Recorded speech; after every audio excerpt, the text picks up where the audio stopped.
Hey guys, welcome back to the channel. This is a story about what if Wonder Woman betrays Naruto Young Justice. Before I start, please support for more amazing content, and do consider subscribing to my channel and share this video with your friends. This is written by RadoX2 and link in description and support writer. Let's start the video. Uzumaki unknown, 15 years ago. The sound of pouring rain echoed in the darkness of Uzumaki. Kushina Uzumaki screamed as she pushed her newborn son out of her body. One of the maids instructed Kushina, "Come on Kushina-chan, push." After an intense few minutes Kushina's baby boy had finally born, she looked at her son and smiled. She said his name will be Uzumaki Naruto. Yes, he shall be a powerful heir to the throne. A gruff voice echoed through the room. She tiredly looked at her father, Uzumaki Erasure. His hair was white but still had red tufts in places. He wore the royal Uzumaki armor which was black with a red spiral imprinted in the middle and a golden cloak bellowing behind him.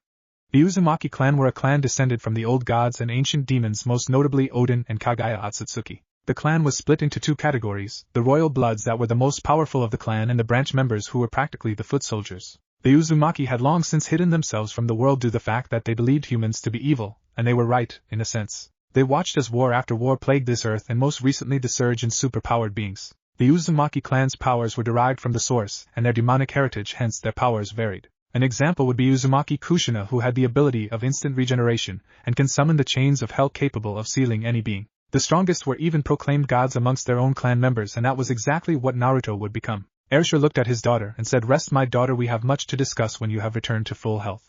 His armor rattled as he walked out of the room. 8 years later, Naruto sat in a circle where 20 branch Uzumaki warriors surrounded him. The branch members were dressed in white armor with a red spiral and had okatanas in their hands. Naruto wore a miniature black armor with a golden cloak. He had red hair and glowing purple eyes. Uzumaki Erasure looked at his grandson and said, "Naruto, today we will begin the process of finding out what your powers are. The first task is to defeat these warriors." Erasure clapped and the group charged at Naruto with supernatural speeds. Erasure instructed, "Find your inner powers, Naruto, or you will die." Naruto closed his eyes and began focusing on his core, something that all Uzumakis had. When he opened his eyes he saw a warrior about to stab him in the chest, however it was as if he could see the warrior in slow motion. He quickly dived to the side and so the man slowly missed him. Erasure smirked, "Super speed, huh? How interesting. It's been a while since an Uzumaki was born with this ability." Kushina on the other hand was worried sick. She did this test and only survived due to her immense regeneration. She hoped her son was as powerful as Erasure believed him to be. Naruto dodged several sword attacks before the group switched gears and started using elemental attacks. Naruto dodged a fireball but was struck by a bolt lightning, causing him to scream in pain. Kushina almost jumped in the arena to get her son, but Erasure stopped her. "Father, we need Erasure and Kushina saw Naruto punch a man with enough force to send him flying into the wall and create a spider crack. Naruto began dodging and punching. He managed to defeat 13 enemies, but the other 7 were on a class of their own. One branch member floated in the air and began using his unique power which allowed him to produce explosive fire. Naruto dove to the side, but the explosive shockwave made him fly high up into the air. 2 branch members used their lightning powers to fire bolts of electricity at the 8-year-old. Naruto saw the incoming bolts, and he knew that he was toast if they hit. He felt a primal energy erupt from him. The bolts were deflected back to their users as the earth beneath him shifted. Naruto's eyes glowed white as he began subconsciously manipulating gravity around him. In a second everyone in the arena including Kushina and Erasure were sent to the ground as the gravity was increased 10-fold. Naruto screamed, "What is going on? How can I stop?" Kushina shouted back, "Concentrate, Naruto.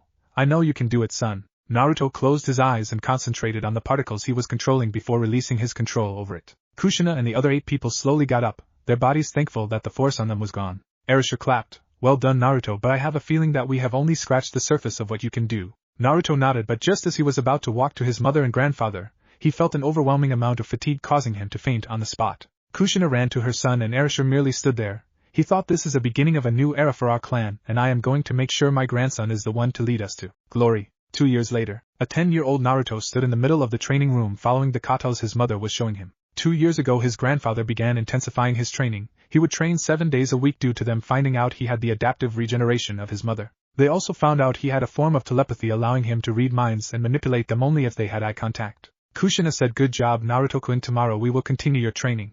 Naruto nodded and trudged off to his room. Kushina turned to the dark corner in the room. "What have you found out?" A shadow erupted from the corner, and then turned to a hooded figure. The figure replied, "The Branch family are preparing to wage a civil war. Your uncle is responsible for the rise and riots outside the citadel." Kushina scratched her chin. "I suppose you have told my father this." The figure merely nodded. "We must guard the orb. If they gain control over it, they could use it gain control over the world. The orb was a flux of energy that contained the energy of every dead Uzumaki. Each Uzumaki had an energy core allowing them to create clones, walk up walls and do various other things.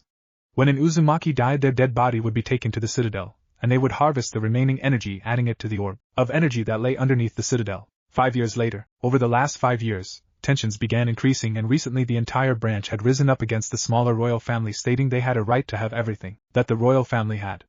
They were being led by a man named Ryo Uzumaki, who was Kushina's uncle. The branch members had begun to siege the citadel in the last year, and the elite guard were the only thing capable of holding them back. The other lords were either old or very young to fight, and they were running out of water and food. Erasure had declared that they had only one choice, and that kill them all until they stopped resisting. Unknown to them, Ryo had begun using secret tunnels he knew as a kid to find his way to the orb. So a day later, every Uzumaki in the royal family who could fight attacked the branch family who camped outside the citadel. The battle was intense, but the royal family's superior powers overwhelmed the branch family's vast numbers. The battle, however, wasn't without consequence, and almost half the island had been destroyed. The citadel towers being heavily damaged, and many casualties had occurred. Women and children were caught in the crossfire and had perished. Kushina limped into the throne room looking for her father and Naruto. Her body regenerated the damage she sustained from the battle. Her father had grown too old to effectively fight, whereas her uncle, according to her spy, was using demonic spells to keep his youth. She saw the throne had shifted to the side, showing that her father must have gone downwards to where the orb was. Once her leg had healed, she ran towards the stairs at inhuman speeds and only ran faster when she heard Naruto screaming as well. Once she arrived, she was sickened by what she saw. Erasure lay beside Naruto dead. A gaping hole in his abdomen being the cause of death, Naruto was on his knees as he saw the man in front of him. He had faded red hair and had 3 eyes. The top eye had a purple ring shape with tomos in it. Naruto's eyes were shadowed. He muttered, "You killed Grandpa." Ryo laughed evilly. "Yes, I suppose I killed my brother. Oh look, your mother has come to join the party." Kushina glared at her uncle and said, "Get away from the orb now." But the man didn't listen. Instead, he launched a black orb at Kushina, who dodged only for it to turn around, shape itself like a lance, and stab her in the chest. The man grinned. "No point resisting, Kushina. That thing destroys you down to a molecular level. In other words, you'll be atomized." Kushina coughed. "Naruto, I love you, my son. Listen to me, no matter what happens you have to live on. Please." And like that, Kushina exploded in a dome of energy. Naruto screamed as he watched his mother die in front of his eyes. His powers went haywire as gravity was increased 1,000-fold. The earth itself crushed in wards, the walls crumbled, and Ryo was sent straight into the ground. Ryo managed to say, "Boy, stop this madness, you are destabilizing the orb."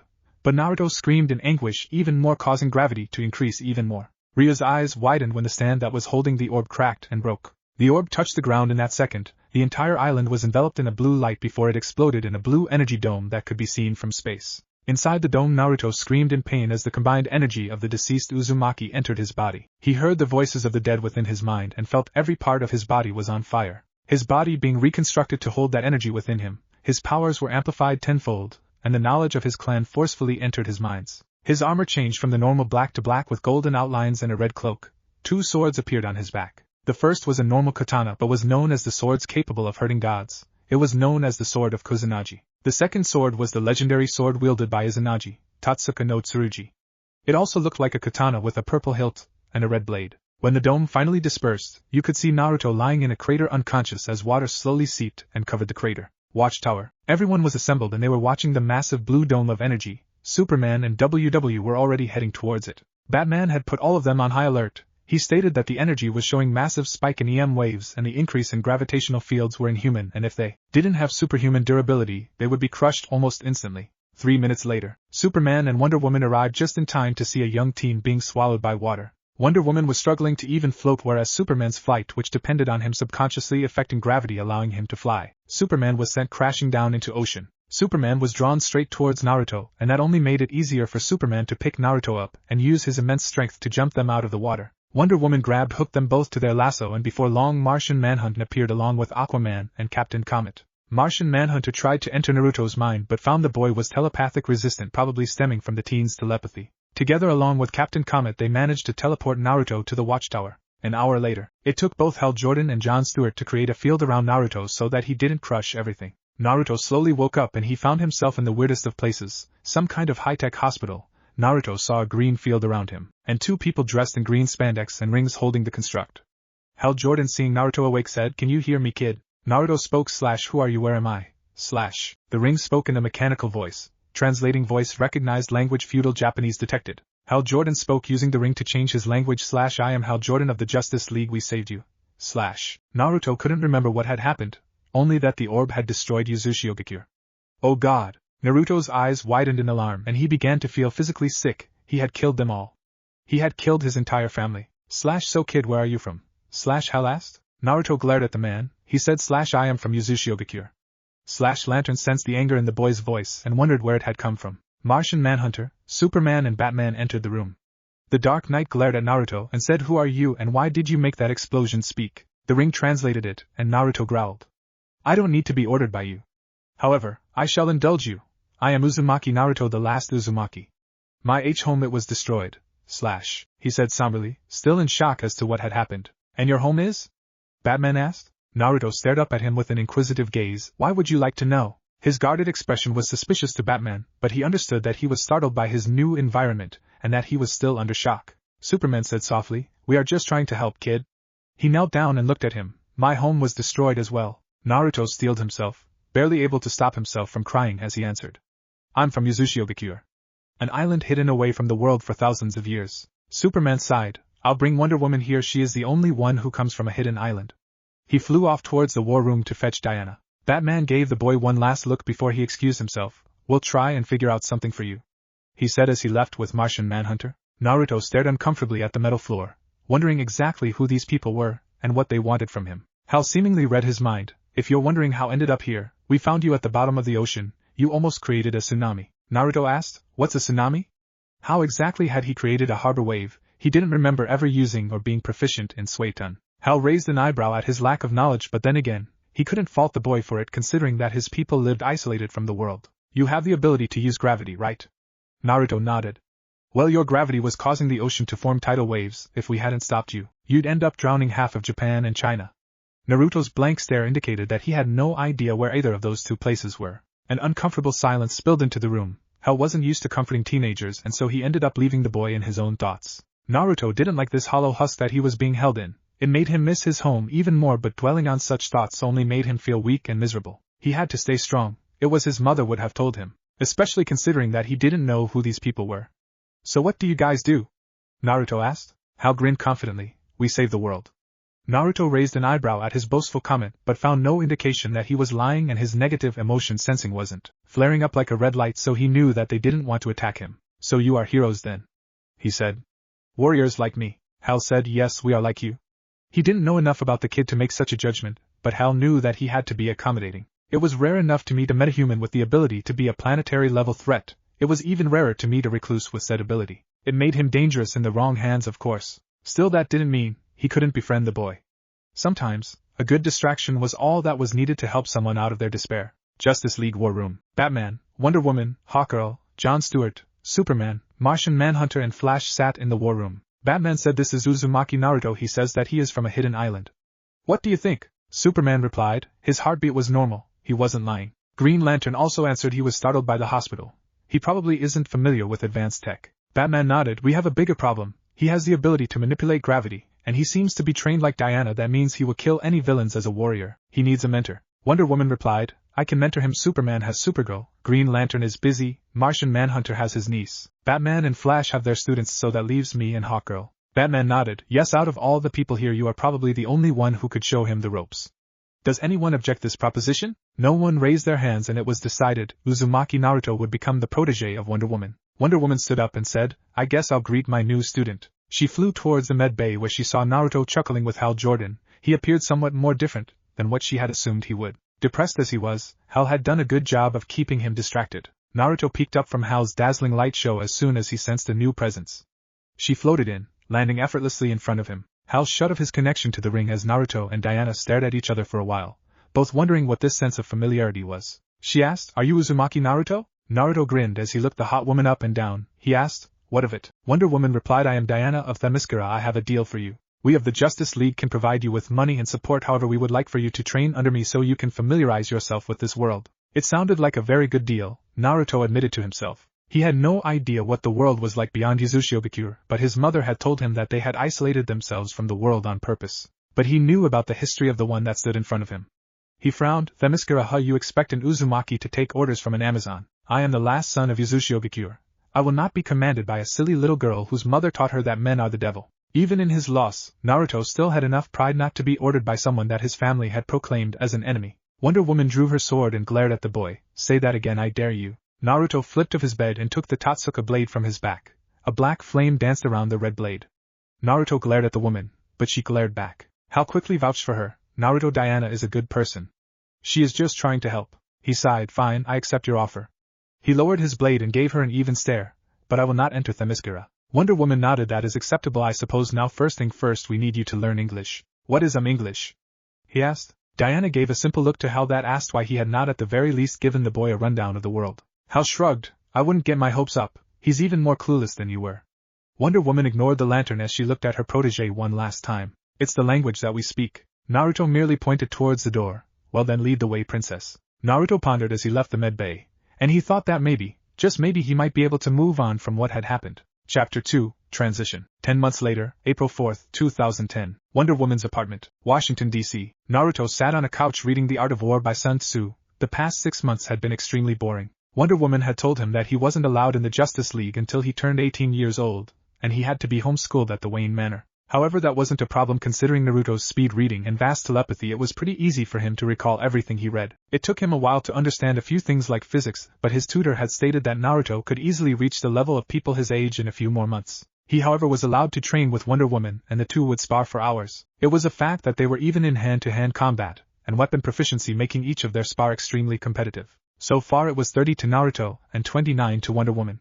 He did, however, question the rule the Justice League had on not killing their enemies. He didn't understand the purpose of leaving a foe alive if he was a murderer, but since he was dependent on them, he would just follow the rule for now. However, considering that most of Wonder Woman's fights involved going to Greece, it was no surprise that no one even knew of him apart from the occupants of Greece. He had been shown once or twice helping Wonder Woman defeat Cheetah, but that was all really. He was getting antsy at not being able to fight a worthy foe. Of course there were positives, since Batman said it made him better at covert missions as he would stay under the radar of major villains. Naruto sighed as he finished the last page of the book. He threw the book to the side and walked towards the kitchen to get himself a drink when heard Wonder Woman's TV switch on.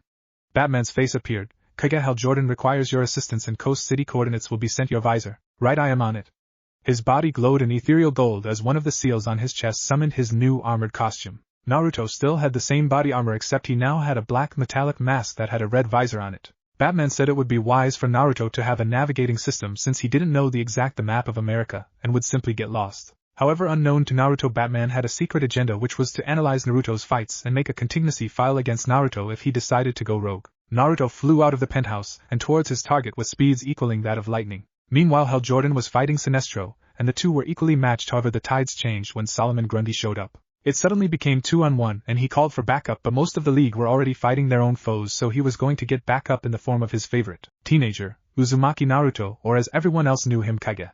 He dodged to the side as Grundy threw a car but was hit in his back by a beam from Sinestro. Hal was sent crashing into the ground and was about to get hit by Grundy when all of a sudden a blur smashed into Grundy with such force that it drove him through several buildings. Grundy landed in Coast City Park with Naruto floating over him. Naruto said calmly, "Give up, you gray monster." Grundy shouted, "Grundy, kill Armor Boy." Grundy jumped and tried to tackle, but Naruto dodged and cut him across the chest with Kusanagi. Naruto smirked, "This is my blade Kusanagi, it can cut the strongest of beings, and you are from having such a status, but you will be enough to entertain me for now." Naruto sheathed his sword and said, "Come beast, I will fight you with my fists." Naruto flew towards the standing Grundy and delivered a punch that shattered its jaw but watched as it healed with ease. Naruto grinned. "Yes, you will be a worthwhile foe." He appeared beneath Grundy, who was clueless as to where Naruto had vanished, and delivered an uppercut that sent him soaring into the air. Naruto merely used his gravity powers to send Grundy spiraling downwards into the ground. Grundy hit the ground hard enough to make a massive crater, however he only had minimal damage. Naruto watched as the beast rose with an enraged face before it charged at him. Naruto let the beast hit him with a massive hook that sent him flying into the water fountain. Naruto rose from the water unharmed and his red visor turned flash blue as Naruto fired a massive beam of blue energy from his eyes that knocked Grundy back hundreds of meters. Grundy roared, but Naruto shook his head. "You've gotten boring, beast, it's time to end you." He flew towards the beast and struck a flat palm that hit Grundy in the middle of the chest, making him stumble. Naruto performed a tiger hand seal and muttered, "Fuinjutsu, prison seal." Fuinjutsu marks spread all over Grundy's body, immobilizing the beast. Naruto said, "I'll leave you here for the police. I hope that next time we meet you will give me a better fight." Naruto saw Hal Jordan fly towards him. Hal shouted, "Great job, Naruto, although you could have done with less collateral damage." Naruto snorted, "Where is the fun with that? So where did Sinestro go?" Hal Jordan replied, "He left via portal. He wasn't expecting for me to have backup." Naruto said, "Well, I should be heading back. Diana will have my head if I don't get to the penthouse for dinner." Hal laughed, "She has you whipped, man, it's like you two are dating." Naruto retorted, "She has a boyfriend, remember Superman." Hell shrugged. Yes, the Boy Scout managed to bag an Amazon, but for a long time their relationship has been strained. Nearly every hero in the Watchtower bet on how long they would last. I still say that won't even last the rest of the year. Naruto replied, well, they seem pretty good to me this morning. Got to go, Jordan. Hell waved by as he saw Naruto blast into the air, traveling at transonic speeds towards Washington, D.C. Diana's apartment. Naruto flew through the open window and saw Diana sitting on the couch talking to Superman through Skype. Naruto landed softly and Diana looked at her protégé and asked, where did you go? Naruto replied, Coast City, fought Grundy. He was an interesting beast. Diana said, there's some lasagna in the oven if you want some food. Naruto grinned, thanks, I'll eat it later. Wonder Woman merely nodded and returned to her conversation with her boyfriend. Naruto looked back at his mentor with a frown. He didn't understand what she saw in the Kryptonian, but he dare not say his opinion in front of her. Next day, April 5, 2010, Naruto walked out of the Wayne Manor with Alfred Pennyworth, who was the loyal butler for the Wayne family. Alfred spoke, same time tomorrow, Master Uzumaki. Naruto wore a black muscle shirt and leather jacket with a pair of blue jeans. He wore a heavy backpack that contained all of his books. Naruto said, thank you, Alfred. Naruto blasted himself into the air using clouds as cover, traveling at a cruising speed of 400 miles per hour, his telescopic eyesight allowing him to see the dark city known as Gotham. Gotham was an infamous city known for having the highest crime rates in all categories from theft to mass murder. It was a haven for criminals, mercenaries and corrupt government officials, and the increase in metahuman villains like Poison Ivy and Clayface didn't help. Naruto suddenly heard a scream from downwards and the mental laughter that followed sounded feminine. He spun him towards the direction of the sound before diving with enough speed to surpass that of a bullet twice. Down at Gotham docks, Harley Quinn, Catwoman and Poison Ivy laughed as Plants held onto to a female cop. You came at the wrong time, darling, we were just about to steal some expensive shipment. The cop screamed as Harley Quinn drew a gun, but before she could pull the trigger, a massive amount of gravity pushed them to the ground. Naruto hit the ground, his voice dark as he spoke, you will not be killing anyone today. Catwoman looked at the teen curiously, and she could tell he would kill them in an instant. However, Harley jumped and tried to clobber Naruto with a bat. Naruto grabbed her and threw her straight at a container almost as if she was a mere ball to him. She hit the metal container with her head and dented it before slumping unconscious. Naruto's grin didn't leave his face. She won't remember any of this now. Who else wants to get beaten? Poison Ivy looked at him. You're strong. Why are you on the sides of the angels? Naruto grinned, turned demonic. Oh darling, me on the side of the angels. You don't know me at all? He charged at her but was stopped by a batarang. He turned and saw Batman looking at him. The man shook his head, telling Naruto he would handle it. Naruto smiled. Well, that's my cue, girls. Hopefully we won't see each other under such unpleasant circumstances. Batcave. Bruce replayed the fight between Grundy and Naruto. He typed a few things into his Bat computer, and the face of Silas Stone appeared on the gigantic screen. Silas asked Batman, I suppose you want the data from what Grundy was restricted with? Batman merely nodded. Silas continued, well, from what I can deduce is that the boy used an unknown energy to induce the immobilization. However, I found that in the middle of Grundy's chest there was text written in Japanese and translated as prison or something. Batman asked, have you studied the energy? Silas answered, well, we only had residual energy to work with, but from what we can see it is unlike any energy we have encountered. The closest it resembles is chi from the ancient texts, and the energy that the new gods use for their powers. However, it functions as an energy source that can be converted into other types of energy like thermal or electrical energy. Batman scratched his chin. So what you're saying is that this energy has many applications? Silas nodded. Yes, it could enhance a human's current condition and make them high supernatural in terms of physical aspect. The person who managed to seal Grundy has only scratched the surface of what his energy could do, and I am pretty sure he doesn't know how to use it properly yet. Batman replied, thank you for the information, Dr. Stone.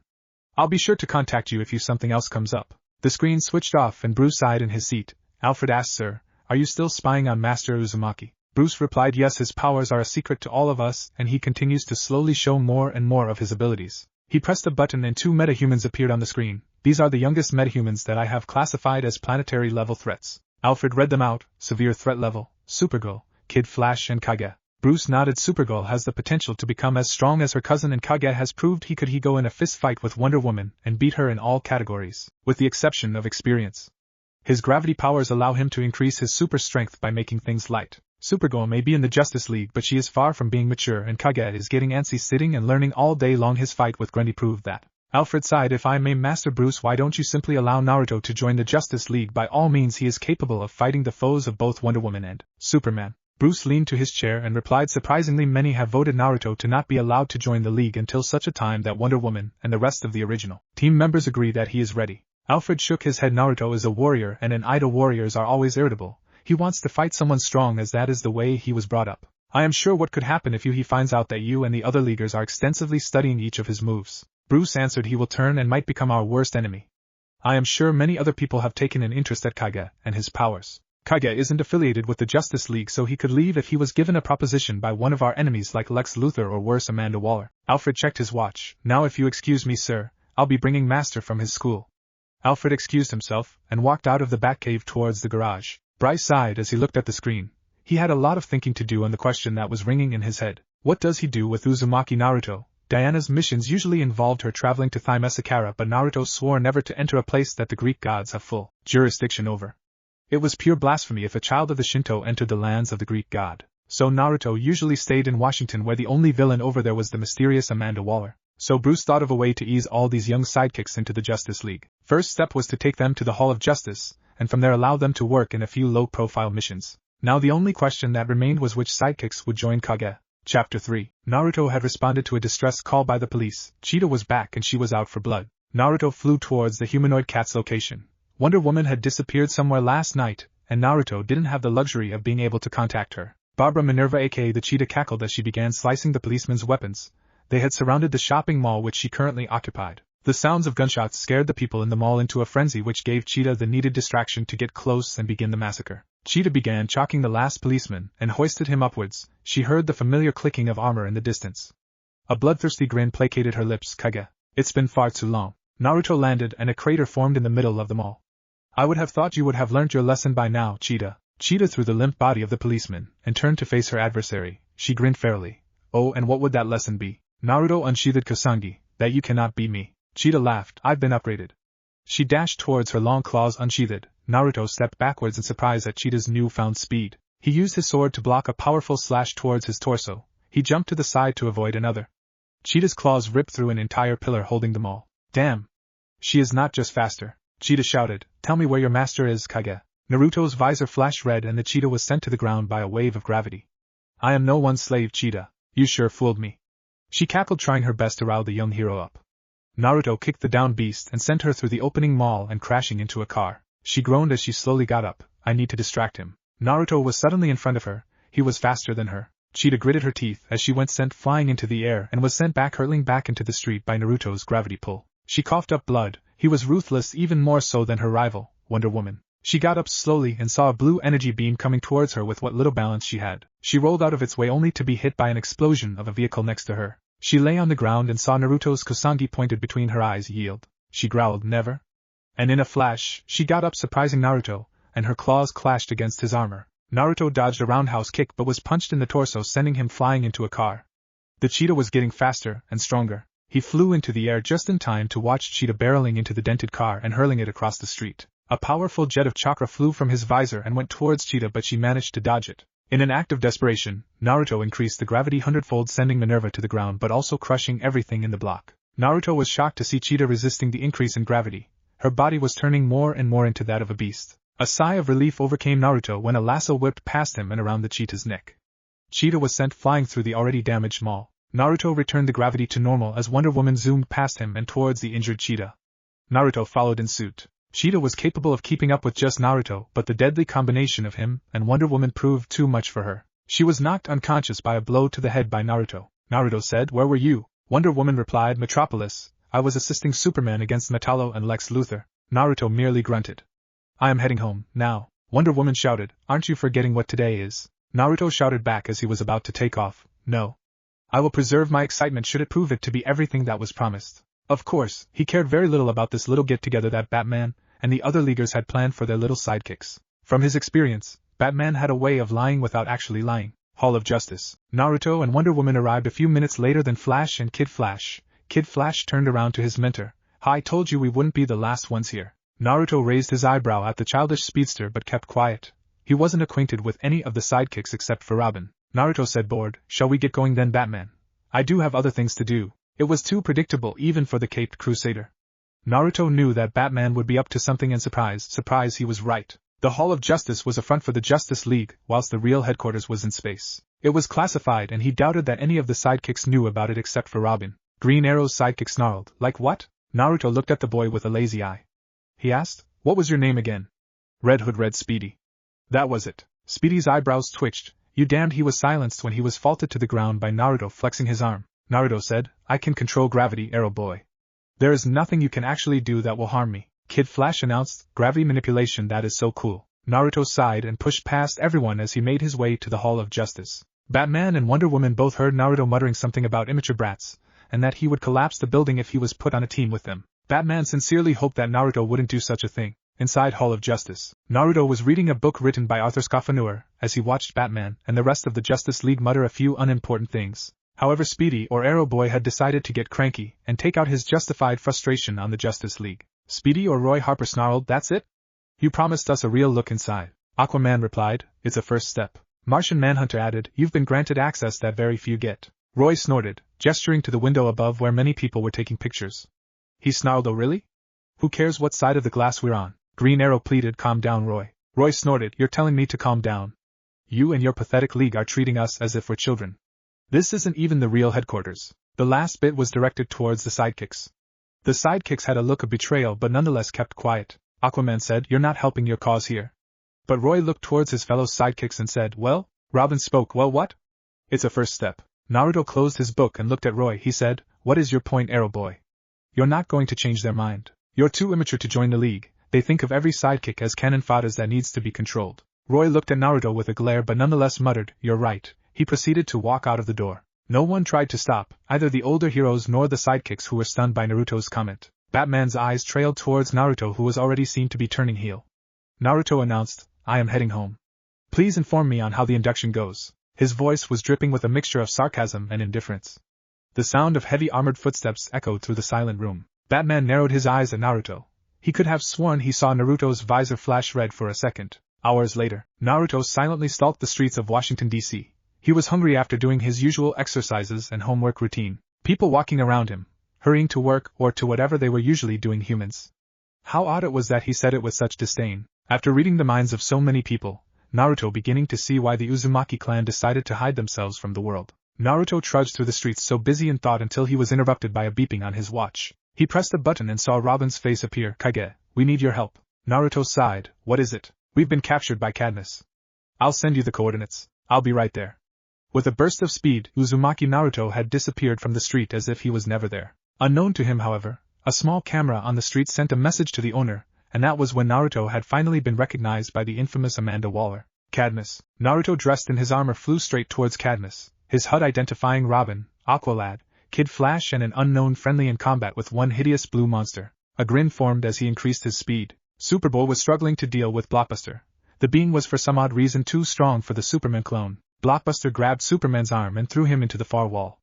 Aqualad quickly moved to the side as a blur smashed into Blockbuster's chest. The being was sent through the wall and into the air. The blur continued to follow the trajectory of the blue-skinned monster. Aqualad asked Robin, "Why did you call Kage?" "We didn't need him. The guy is probably going to kill Desmond." Robin face-palmed. He muttered, "Oh shit. He is going to kill Desmond. We need to go after him." "You're not going anywhere." A gruff voice scared the hell out of the teenagers. Batman and the Justice League had arrived. Robin turned around and quickly said, "We can explain." Superba, who had just climbed out of the wall, said, "We don't need to explain anything." Batman and Superman's eyes traveled to the house of L insignia placed on the boy's chest. A frown was etched on Superman's face. Robin asked, "But we have to stop Naruto from killing Blockbuster." Superman answered, "Supergirl is handling it." "Now please tell us what happened here." Robin scratched his head and said, "Well, back with Naruto. The beast landed in a children's playground. Naruto flew above it." "So, you're the beast that Robin was talking about. You're not tough at all. I suppose it's time I finished you off." His silver blade glistened in the moonlight, and he pointed it at the beast before beginning his descent. However, his HUD detected a blur about to him, and he was forced to dodge. He hit the ground to the side of the beast. Naruto dusted himself and saw Supergirl look down at him. "Ah, Supergirl, what are you doing here?" Supergirl spoke with an authoritative voice. "I can't allow you to kill that beast." "Why can't you? It's not even human." "Yes, it is.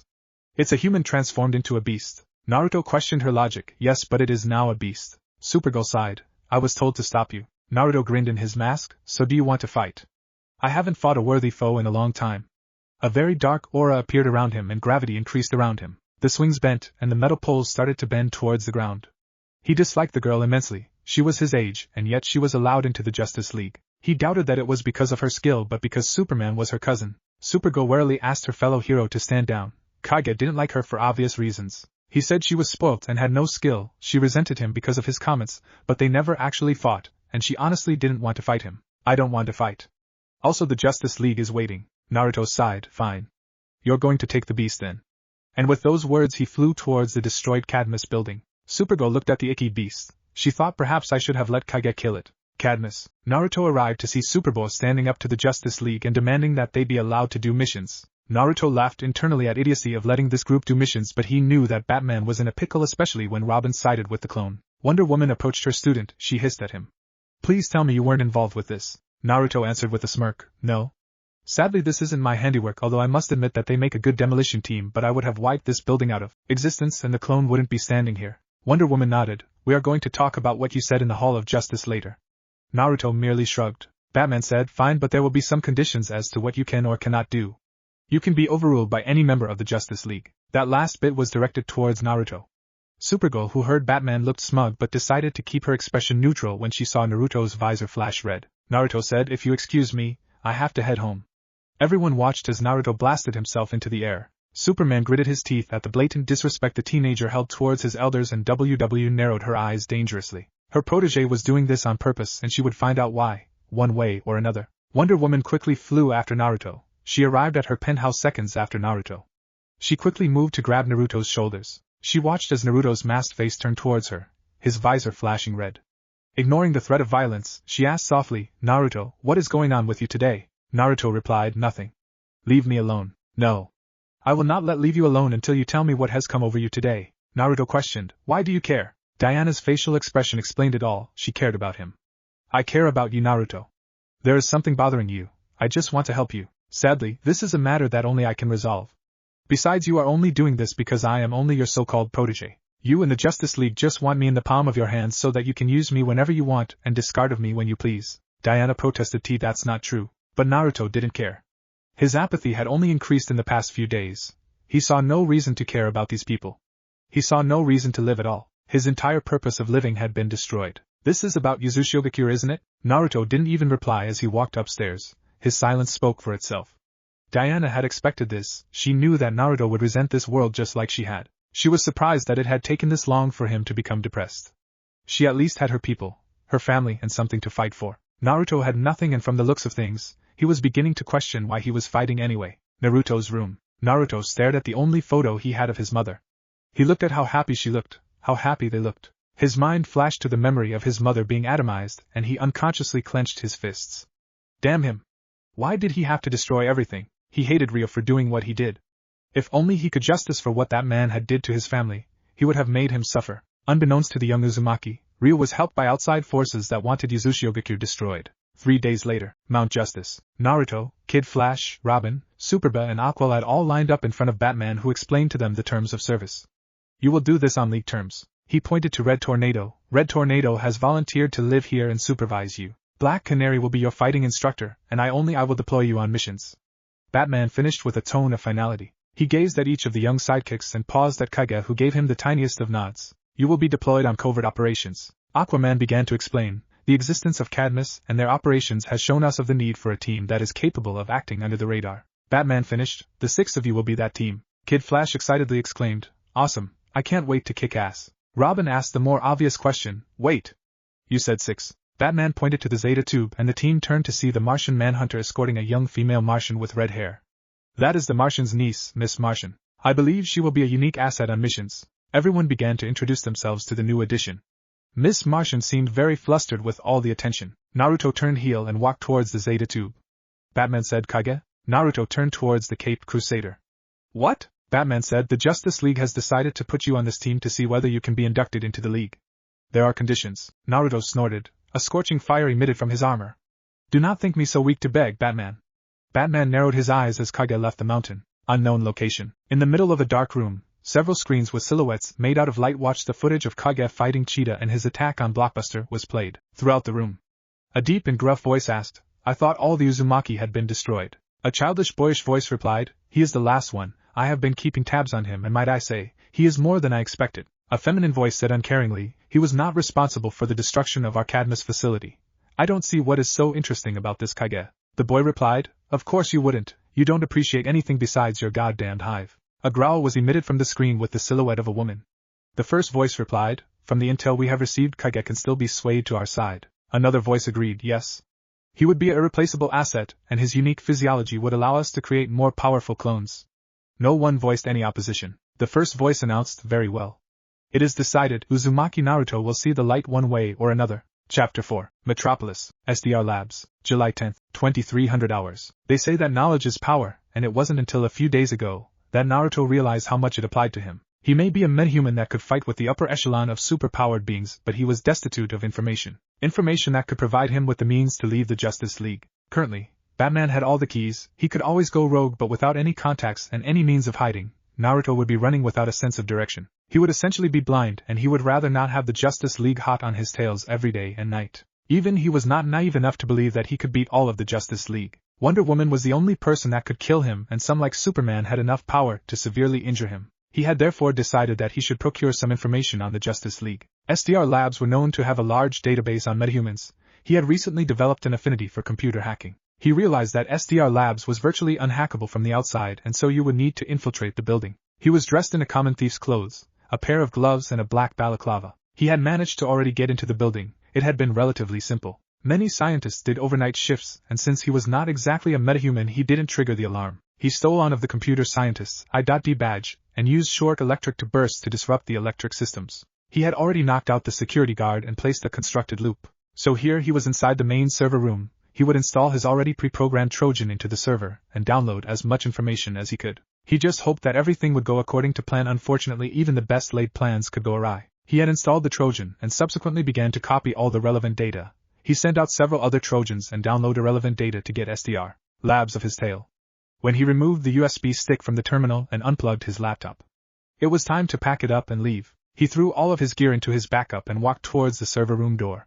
He ran out of the room and ran to the stairs. He had around 5 minutes until someone noticed the unconscious guard. As he was approaching the last 5 floors, he heard from the bug he had planted in the security guard's office, "Rick, do you still have some of Naruto curse?" He increased his speed and jumped the last 2 floors.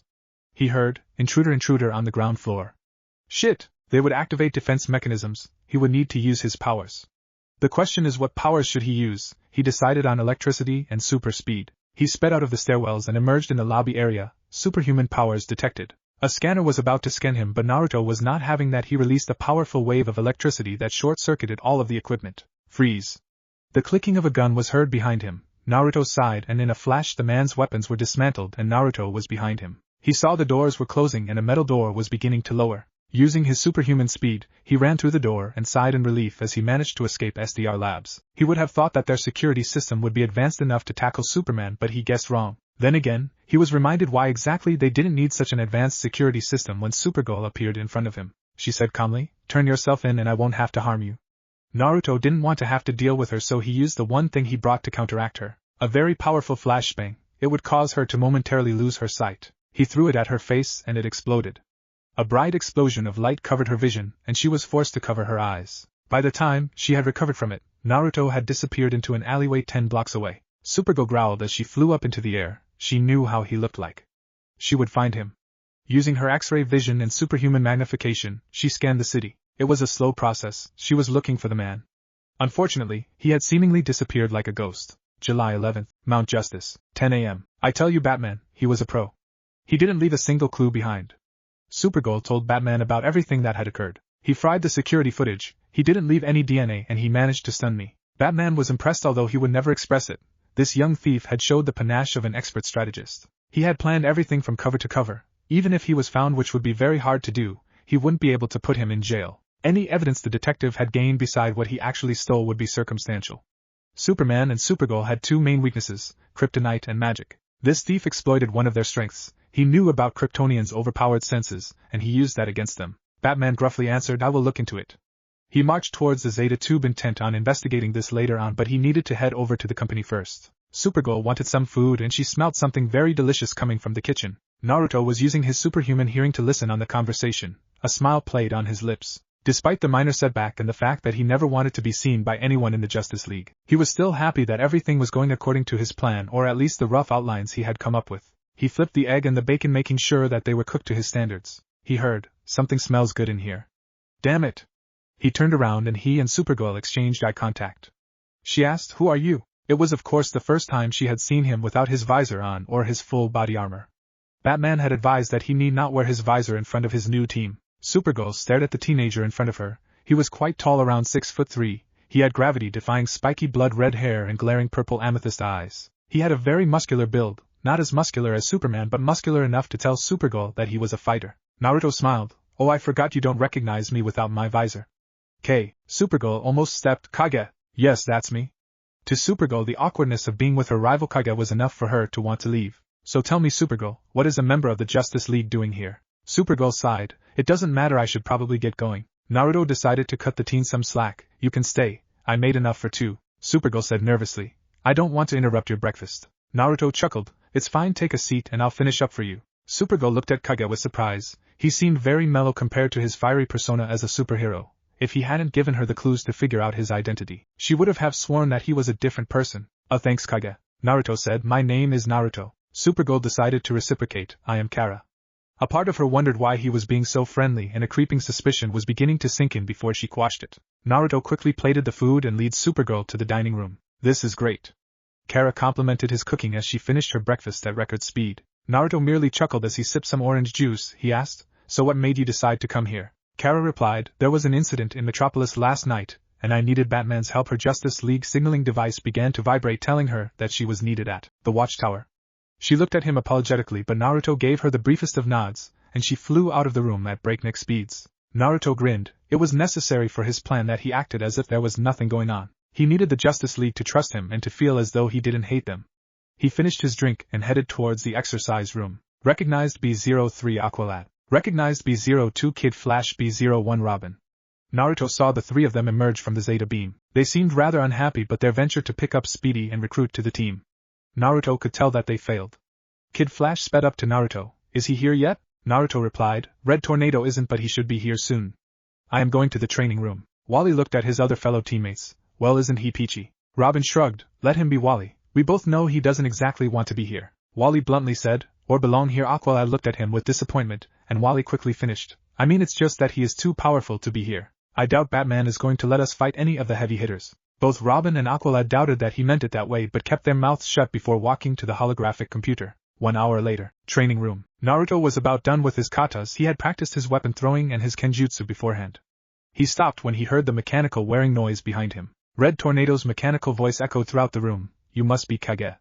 The other members of the team seem to be bonding without you. Naruto replied, and that concerns you. Red Tornado merely replied, yes, it lowers the odds of you being able to successfully work as a unit. Naruto turned the red mechanical being and shrugged. Now we both know that the Justice League doesn't do a lot of team building exercises. I believe you are more worried about my behavior, that my apathy for my teammates would cause them to be in danger. An accurate assessment. I was told that you were quite perceptive.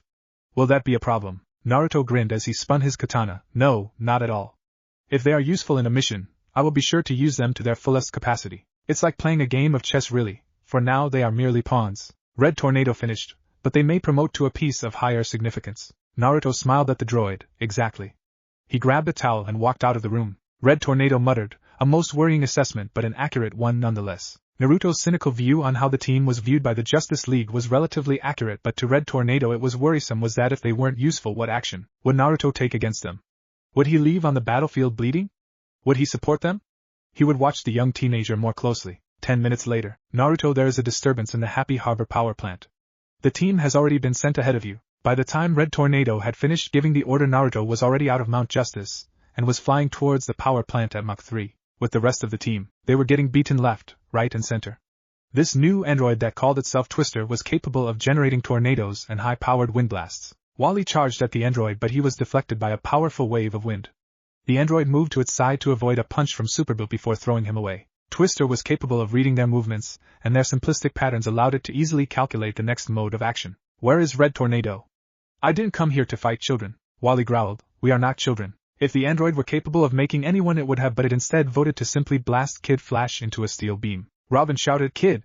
He threw some batarangs at Twister's armor but found that the android's armor was too strong to be cut through. Twister fired a tornado at Robin, who used one of the beams to acrobatically throw himself out of the way. He rolled out of the way of another jet of wind before throwing some pellets of smoke at the android. Robin shot, now Superba. Twister, however, had enough of playing around and grabbed Superba's incoming fist and punched him in the abdomen, sending him flying into the wall. This game has gone far enough. He flew out of the building and found himself moving towards the side as a blur smashed into the ground. Another child coming out to play. Kage grinned. Since you were able to defeat the others, I will indulge you. Show me your best. Twister flew into the air, very well. Wind twisters blew out of his gauntlets and into the atmosphere. Naruto observed as the skies darkened and lightning began to accumulate around him.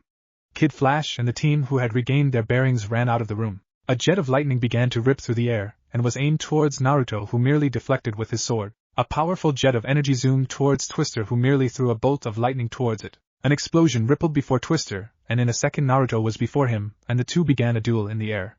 Twister's wind against Naruto's black fire. Kid Flash said in awe, "Did you know Kage could do that?" Robin shook his head. "It's a first for me." Twister dodged a sword strike but was kicked towards the ground by Naruto's high-speed roundhouse kick. The android admitted, "You are very powerful." Naruto, instead of speaking, flew toward the android at Mach 4 speeds with his sword ready to decapacitate its head. Twisters fired a powerful stream of wind towards Naruto, but his katana was surrounded by black fire that lit the wind up as if it were oil. The team watched in fascination as a black stream of fire flew towards Twister, and before the android could react, his armor was melting. Naruto's sword impacted into the android's core, causing it to die.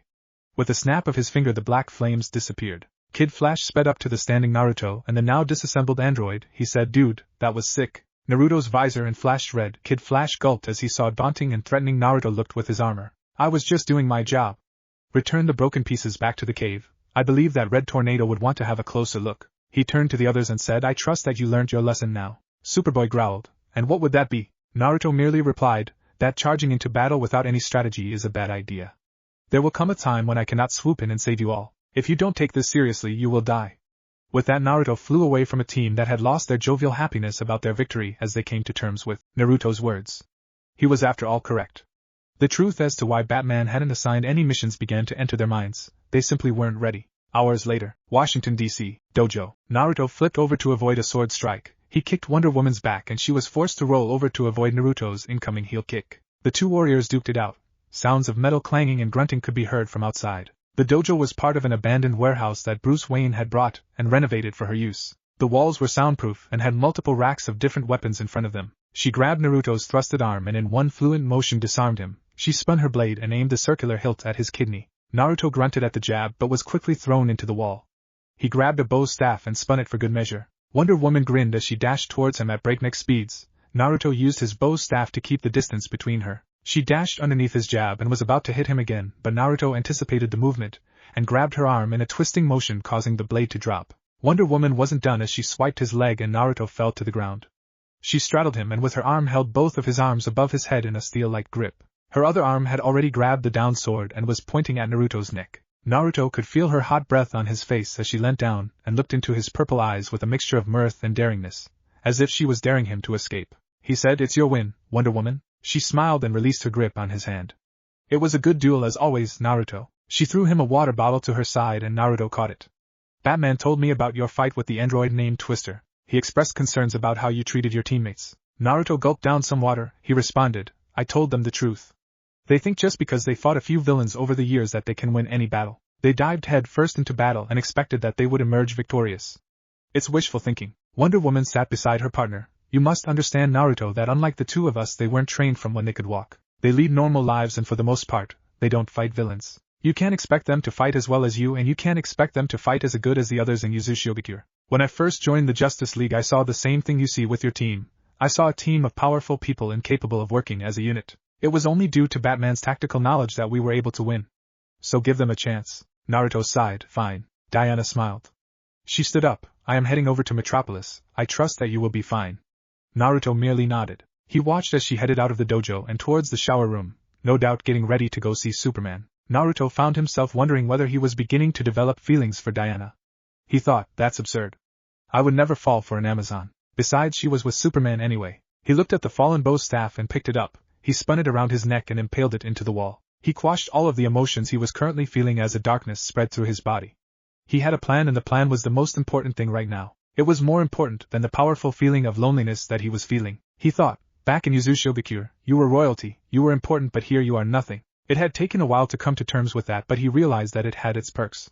He was in effect a ghost, and ghosts didn't leave a trail. Wonder Woman's apartment, D.C., Washington. Batman had easily snuck into the apartment. Wonder Woman and Naruto both relied on their skill to ward of intruders rather any form of technology. He walked into Naruto's room. He saw a trip wire and jumped over it.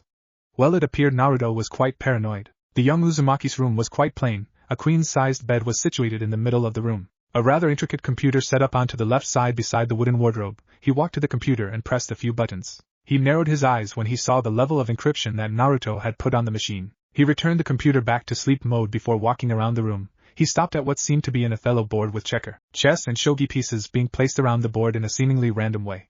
The detective retreated from the room and thought, "What game are you playing, Naruto?" He couldn't stop feeling the nagging feeling that Naruto was planning something big. Back at the dojo, Naruto grinned as a kanji seal on his arm glowed red.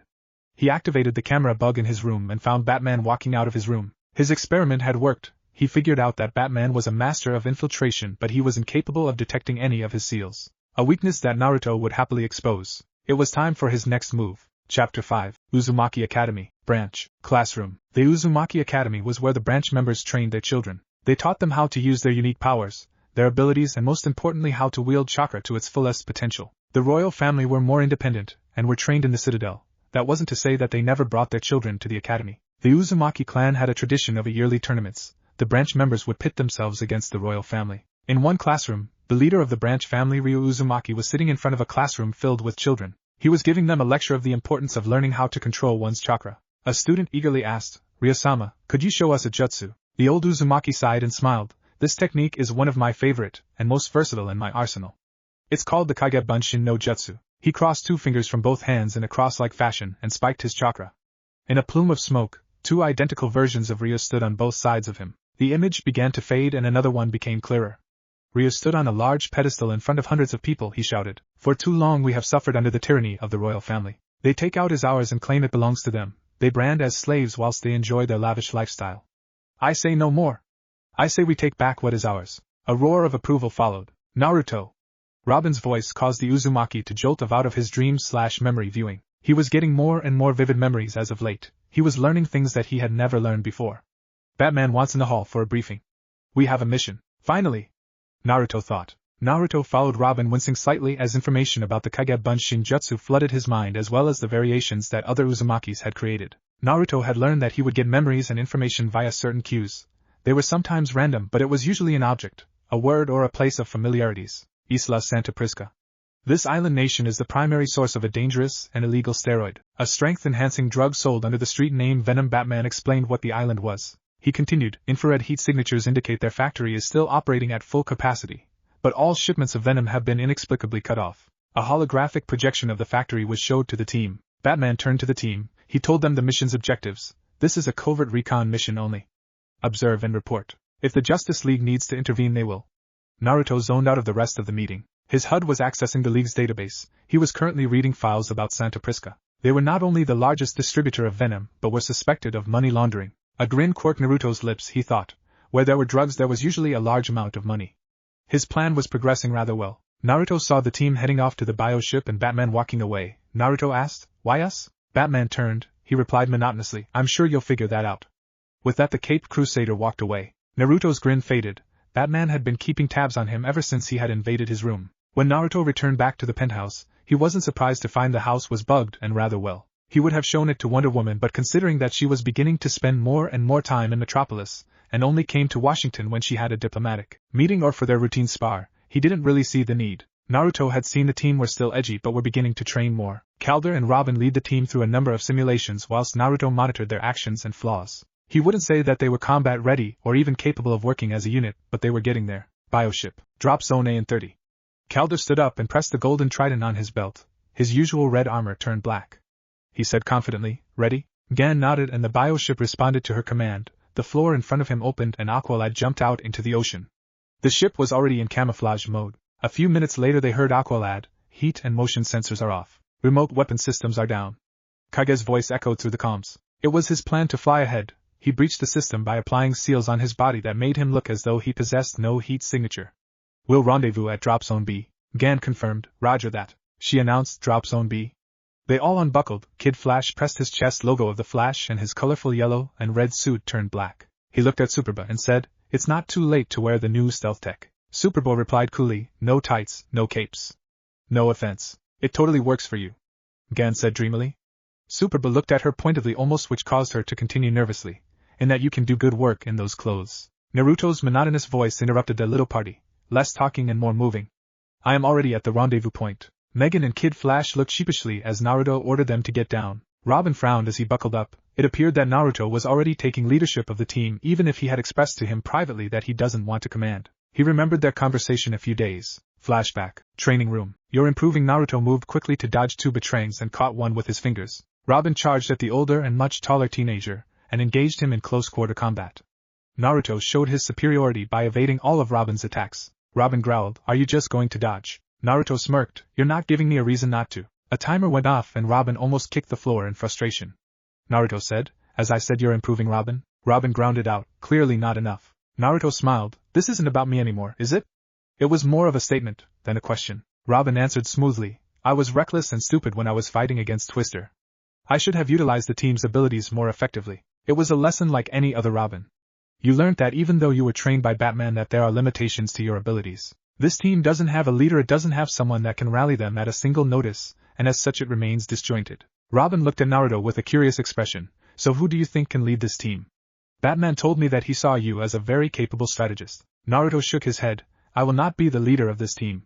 It will be either you or Calder. The others lack the focus and the strategical know-how to lead a team through covert missions." Robin smirked. "So you think I can lead this team?" Naruto reciprocated the boy wonder smirk. "We'll just have to see." Flashback ended. Boom! Superba's landing had caused a large sonic wave to spread across a large radius. Superba said, "I told you I didn't need a line." Naruto's voice came from the shadows behind them. "And yet you just announced the presence to everyone in the nearby vicinity. I know that you are just a few months old, but did Cadmus not teach you the meaning of the word covert?" Everyone turned in surprise as Naruto blended out of the darkness behind them. Robin was the first to notice the difference in attire as he stepped out into the light. He was dressed more like a heavily armored titan and more like a member of the League of Shadows. He was dressed in black garb made out of what seemed to be cloth. He wore armor around his knees, elbow, shin and a pair of gauntlets on his hand. The only thing that told them it was Kaga was his visor. It made Robin wonder whether Naruto was trained to be an assassin. A shiver ran up his spine as he thought of Naruto as a more dangerous form of Deathstroke. The boy wonder narrowed his eyes and decided to focus on the mission. Superboy growled at Naruto, balling his fists at the mention of his pervious captors. Naruto shrugged. "I know they tried to make a clone of Superman, but they should have really modulated your behavior better. It comes as no surprise that Superman doesn't want anything to do with you." Superboy was about to jump at Naruto, but Kid Flash said, Guys, should we really be fighting?" Superboy turned to Kid to glare at him but found that his momentary distraction allowed for Naruto to slip away. Robin noticed as Naruto gave a salute. Gan said, "Aqualad, drop B as go." Aqualad replied, "Head for the factory. I'll track your GPS and rendezvous with you." "Roger that." The group of four dashed into the forest, disappearing into the night. With Naruto. Naruto was doing his own work. He had tried and failed to create clones, which would have helped greatly with his little side quest to find and acquire the money in the factory. He jumped from one tree to the next before stopping when he saw a squadron of two groups heading towards each other. They wore different clothes and seemed to be ready for combat. Naruto knew that they weren't looking for them, which meant that they were going to attack each other. Well, at least Batman was right. His HUD zoomed into the face of a large muscular man with what seemed to be wrestler's mask on. Information was uploaded. It came as no surprise to see Bane here, considering he was the main user of Venom, and the main distributor of it in Gotham. Oh God! Naruto almost facepalmed when Kid Flash stumbled in front of Bane. Both groups startled when Bane began shooting. Bullets could be heard throughout the jungle. Naruto sighed as he jumped down into the forest. Robin, Superba and Miss Martian entered the fray. The skirmish between the two opposing groups halted as they combined their efforts in quashing the intruders. Naruto skillfully landed. The group of people wearing red robes began to fire rapidly at him. Naruto sighed as a beam of energy erupted from his visor. It knocked half of them a few hundred meters away. He ducked to avoid getting him by the back of automatic rifle before swiping the man's legs. His punch sent him sailing into the tree. One of them escaped running into the forest, but Naruto was not worried about him considering that Aqualad was running after the escapee. He stopped a hail of bullets with his gravity manipulation and crushed them. Naruto mimicked a pushing motion with his hand and a wave of gravity knocked all of the group back to the ground and unconscious. Robin flipped over a target as he leveraged the momentum from his jump to throw one of the goons into the tree. He cried, "Why didn't you guys follow my lead and vanish into the jungle?" Wally sarcastically said, "Is that what you were doing? We're not mind readers, you know." Miss Martian became visible and knocked two goons into the tree with her TK. Kid Flash looked at her. "Well, not all of us anyway." They heard a rustling from behind and then the crackling of electricity as Aqualad knocked his target out. Robin looked at the downed goon with the red robe. He said, "Wait, I know these guys, they are from the cult of Cobra." Aqualad said skeptically, "I believe Batman would have informed us if such a group as extreme as the cult of Cobra were running the island." Naruto replied, "They took it forcefully."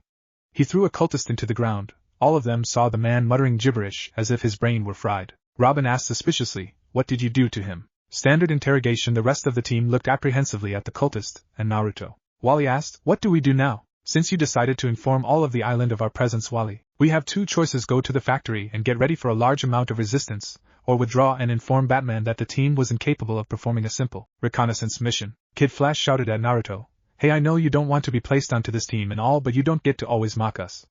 We never wanted you in the first place." Superboss seemingly agreed with Kid's opinion. Naruto snorted, "Fine, find your own way into the factory. I am going by myself." He sped out into the forest. Kid shouted, "Can you believe that guy? He thinks he is all high and mighty." Robin replied coolly, "Well, it was kind of your fault." "Well, excuse me if I don't stack up to your expectation.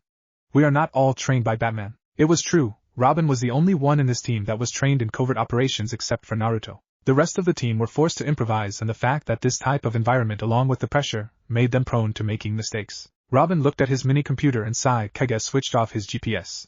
"We are on our own now." Aqualad looked to his team. "How will we get into the factory?" Robin pointed to the tied-up Bane. "He'll help us." Factory. Naruto had easily breached the security. He had opted for sneaking past the guards then knocking them out. The amount of product that they were currently moving was insane. He would leave the information gathering to Robin and the team. He needed to find what he came here for before the group breaches the factory. Back with the team, Bane had agreed to help them get into the factory.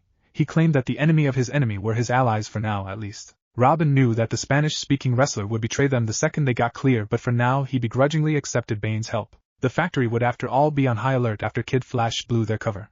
He just hoped that Naruto had knocked a large portion of them out before they had gotten there. Robin and the team stood on a cliff and he watched through binoculars as a large amount of shipment was being taken from the factory. He said, "Look at all that product." He surveyed the area that the shipment was going. "A buy is going down, but if Cobra's not selling it to the normal suspects, we need to identify the buyers." Kid Flash added, "Just what I was thinking." Robin replied sarcastically, "Because you're the thinker of the team." Wally interjected sarcasm, "Dude. A real leader would focus on getting answers." Bane picked a large boulder and removed it from a cave entrance. He told the two squabbling children and the team, "Answers are this way." "Oh great." Wally muttered, "So now El Lucador is our leader." Robin shoved him in the arm to tell him to focus at the mission. The team walked through the tunnel trailing closely behind Bane. They entered a massive warehouse where venom was being pumped through red vats. Robin announced, "All clear." He rolled to the side and disappeared as the team walked into the warehouse. Bane frowned. "Has the little fool already been caught?" Aqualad sighed, "No. He just does that." Kid Flash put his infrared goggles and said, "Wait here, I'll get the information we need before the boy wonder returns." Aqualad tried to say, "No kid, wait," but the young speedster ran deeper into the factory. Bane sarcastically said, "Great chain of command?" The three remaining team members looked at each other. They needed a plan and fast. Bane lead them across the factory. They snuck behind the pipes and ducked behind a crater. They saw Cobra followers moving the shipment. "They're only moving the new shipment, they aren't touching the old ones." Miss Marsham tried to be helpful by adding, "Maybe freshness counts." Bane felt like snorting at the girl's stupidity, but kept his mouth shut as Superba announced, "Helicopter's coming." They all locked towards the open hangar room and saw a helicopter arriving. Meanwhile, Robin was currently hacking into Cobra's computer systems. Kid Flash sped into the room. "Find anything?" he asked. "Chemical formulas." Kid Flash sped up to the computer as he ate some of his bar. "I'm guessing it has something to do with venom." Kid Flash pointed his chocolate bar at the screen. "That's the chemical formula of venom, and that's the blockbuster formula from Cadmus. The combination makes the drug 3 times more powerful and permanent." Robin deduced, "The buyer must also be the supplier then. They must have been looking to improve upon the original serum." He tried to speak through the communication link to his teammates, Robin to Aqualad static. Someone was radio jamming them. They couldn't communicate anymore. Rooftop. As the military-grade chopper landed, an infamous assassin stepped out. He wore what appeared to a gray hockey mask and arm-length gauntlets. His vest appeared to laced with Kevlar. He marched towards Cobra, who was flanked by 2 of his most powerful henchmen. He greeted Lord Cobra. The humanoid snake replied, "Sportsmaster." A woman with bright orange hair held a briefcase. She opened it, revealing vials filled with purple liquid. "The shipment is ready." Sportsmaster took a vial and inspected it. The new Cobra venom. "Finally, with this, we can fight the Justice League." In the air, Miss Marsham remained invisible and watched the meeting. She relayed, "Aqualad, I am sending the mental image of the buyer to you now." Aqualad replied, "So what's the plan now?" Bane smirked, "I have a plan." He leapt over the ledge and began to attack the 2 Cobra henchmen below. Aqualad hissed, "What is he doing?" Cobra became alerted and Mammoth smashed through the window to engage in a brawl with the villain. Superboy and Aqualad's ledge was destroyed and they were sent to the ground. Cobra's henchmen began to flood the room. Cobra shouted, "Destroy them." He never noticed a shadow move behind him. Sportsmaster sensed the disturbance, and was forced to dodge as a katana almost slashed his head off. The assassin grinned, "A fellow assassin. Naruto had spent the better part of the last 20 minutes placing explosive tags across the factory. He had found where Cobra kept his money, a small vault in a hut outside the factory. He sealed what appeared to be close to $500,000 into a scroll before heading back to the team. Sportsmaster answered, "So you must be Kage." Naruto's eyes narrowed at the mention of his codename. "Who do you work for?" Sportsmaster replied, "You'll have to beat it out of me." He draws out a metal rod that folds out into a javelin. He threw it not at Naruto but the invisible Miss Martian. She managed to dodge it but was thrown across the room when the javelin exploded. "It would be my pleasure." The two warriors dashed towards each other but Sportsmaster soon found himself overwhelmed. Superbull rolled out of the way and attempted to tackle Mammoth to the ground. Mammoth however reversed the young Kryptonian's plan and threw Superba into Aqualad. More Cobra henchmen entered the room and they found themselves getting overwhelmed. Aqualad telepathically shouted, "Miss Martian, link us all together." A powerful gravity wave sent dozens of henchmen flying as they tried to stop Naruto from attacking Sportsmaster. The assassin flipped out of the way and replied, "Using your powers against a feeble human TSK. I thought you had more honor than that, Kage." Naruto sheathed his sword and raised his fist for combat. "I don't need my powers to beat you, so you say." Sportsmaster dashed towards him and Naruto was quick on his feet to evade a roundhouse kick before he grabbed the man's outstretched limb and brought him down to the ground. He jerked his leg with surprising strength, causing the assassin's body to fly upwards and Naruto's boots smashed into his armored back. Sportsmaster groaned. Had it not been for his armor his spine would have been severely compromised. Cobra meanwhile was getting tired of this nuisance. He saw the familiar face of the boy Wonder and said mockingly, "Batman must be getting desperate, if he sends you here." Robin pointed back towards all the fighting. "The way I see it your buyer seems to be having a hard time against us." Cobra exclaimed mockingly, "It doesn't matter. So long as I know the formula, I can always make more. Aqualad to all we need to retreat and regroup." Naruto's cold voice echoed throughout his mind, "No. You guys go, I'll hold them off." Everyone was surprised that Naruto was willing to do that for them. Aqualad replied, "You heard Kage? Let's go." As each of them began to retreat, Naruto was forced to release Sportsmaster as Mammoth tried to barrel into him. He flipped over the beast and placed a tag on him. Sportsmaster, Mammoth, Cobra and his goons began to regroup in front of him. Naruto sensed that his team was a fair distance away. Cobra shouted, "Take the shipment and go." He threw Sportsmaster the case and ordered the assassin to run. Naruto was going to fly after him but Mammoth shot forward. He groaned as the beast grappled him to the ground. Naruto did a hand sign and said, "Fuinjutsu, Fukoku no Taikiken."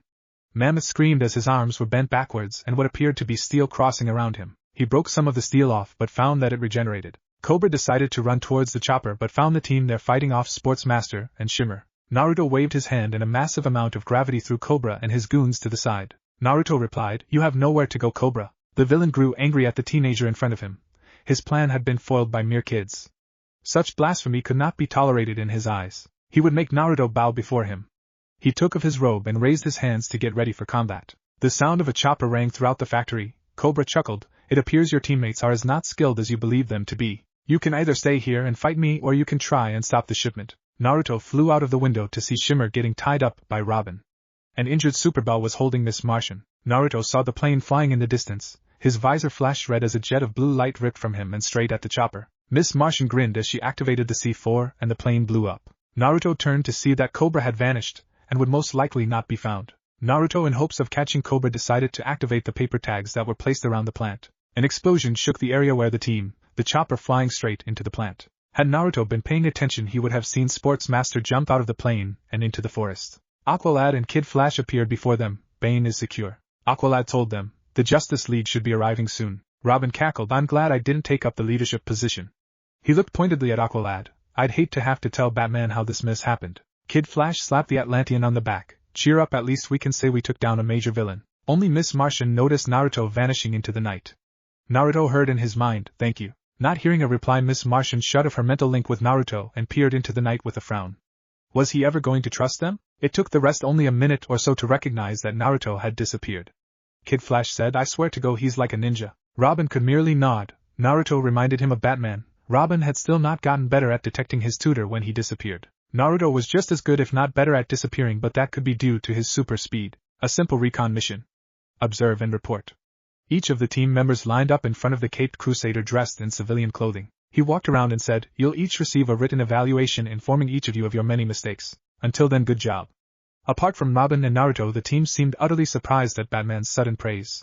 No battle plan survives first contact with the enemy. How you adjust to the unforeseen is what determines success, and how you choose who leads determines character. He stopped and stared into Naruto's violet eyes, not missing the small and upward quirk of his mouth. Batman said. Do you have something to add, Naruto? Naruto smiled. Karl von Clausewitz. He pointed out that no matter how carefully one plans, on the battlefield, even the smallest of details can cause setbacks. Regardless of how well thought out it is, armchair strategizing only works in the realm of theory. Unexpected troubles can jeopardize an operation, especially one as sensitive as an infiltration and recon one. You knew that the cult of Cobra was there, but you wanted to see how we could handle it. All of them looked surprised at Naruto's revelation. Robin's eyes widened slightly as he realized that Naruto was telling the truth. Batman merely smirked before he left the mission room.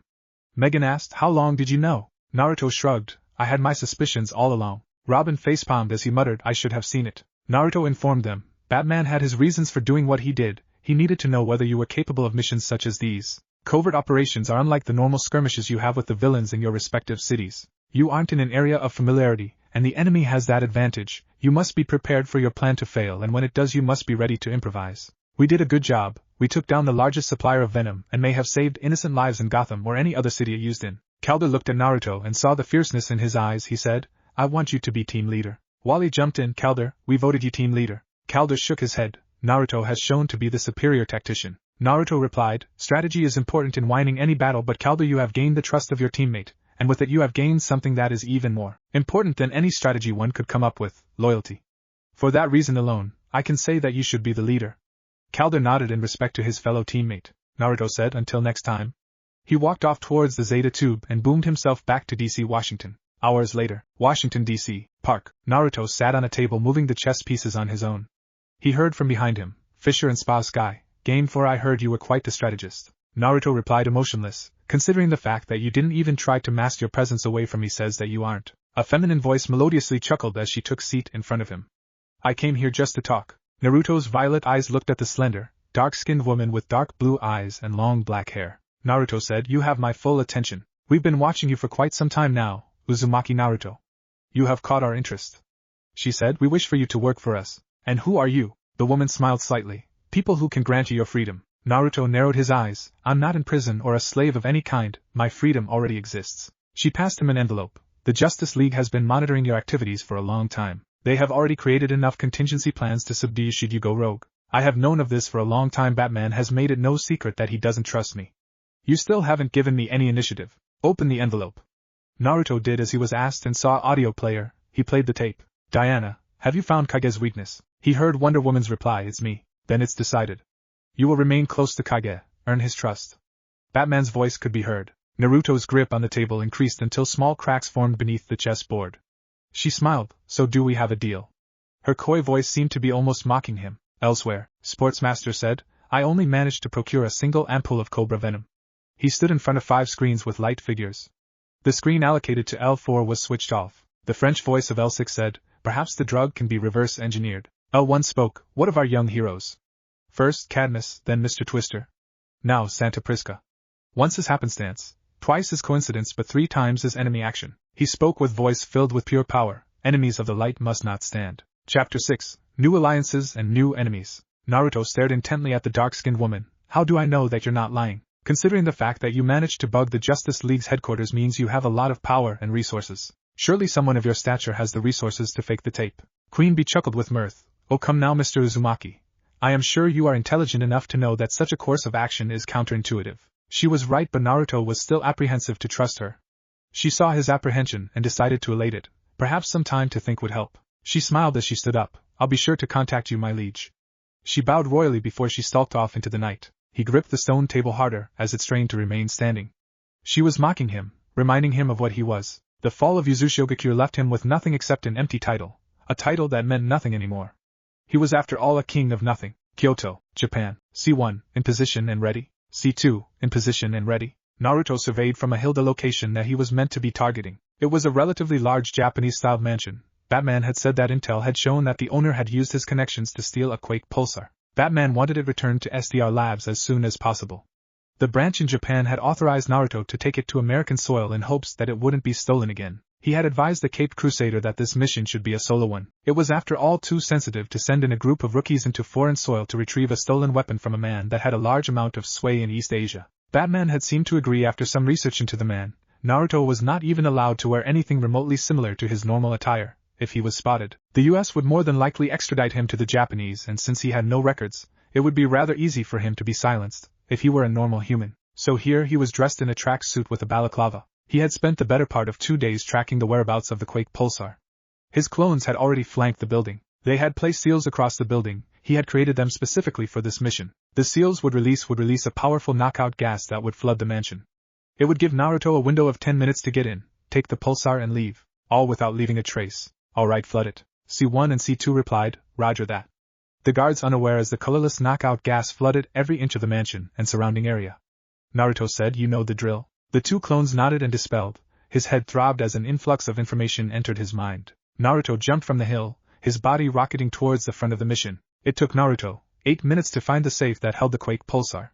He unsealed the scroll and began the process to seal the pulsar. The owner was on his desk, unconscious and drooling over his paperwork. Naruto packed it up and sped out of the house. Bang! Naruto merely raised his hand and the bullet stopped right in front of him. Judging by its size and the speed that it had been traveling, Naruto assumed it had come from a sniper rifle and a very powerful one. He closed his eyes and pulsed out his chakra using it as a form of echolocation. He sensed 9 people in the forest directly in front of him. He shouted, come out, you cannot hide from me. A demented laugh echoed as a group of 8 people walked out of the forest. The last one was perched on a tree branch. Naruto stared at them. He knew a large portion of the group.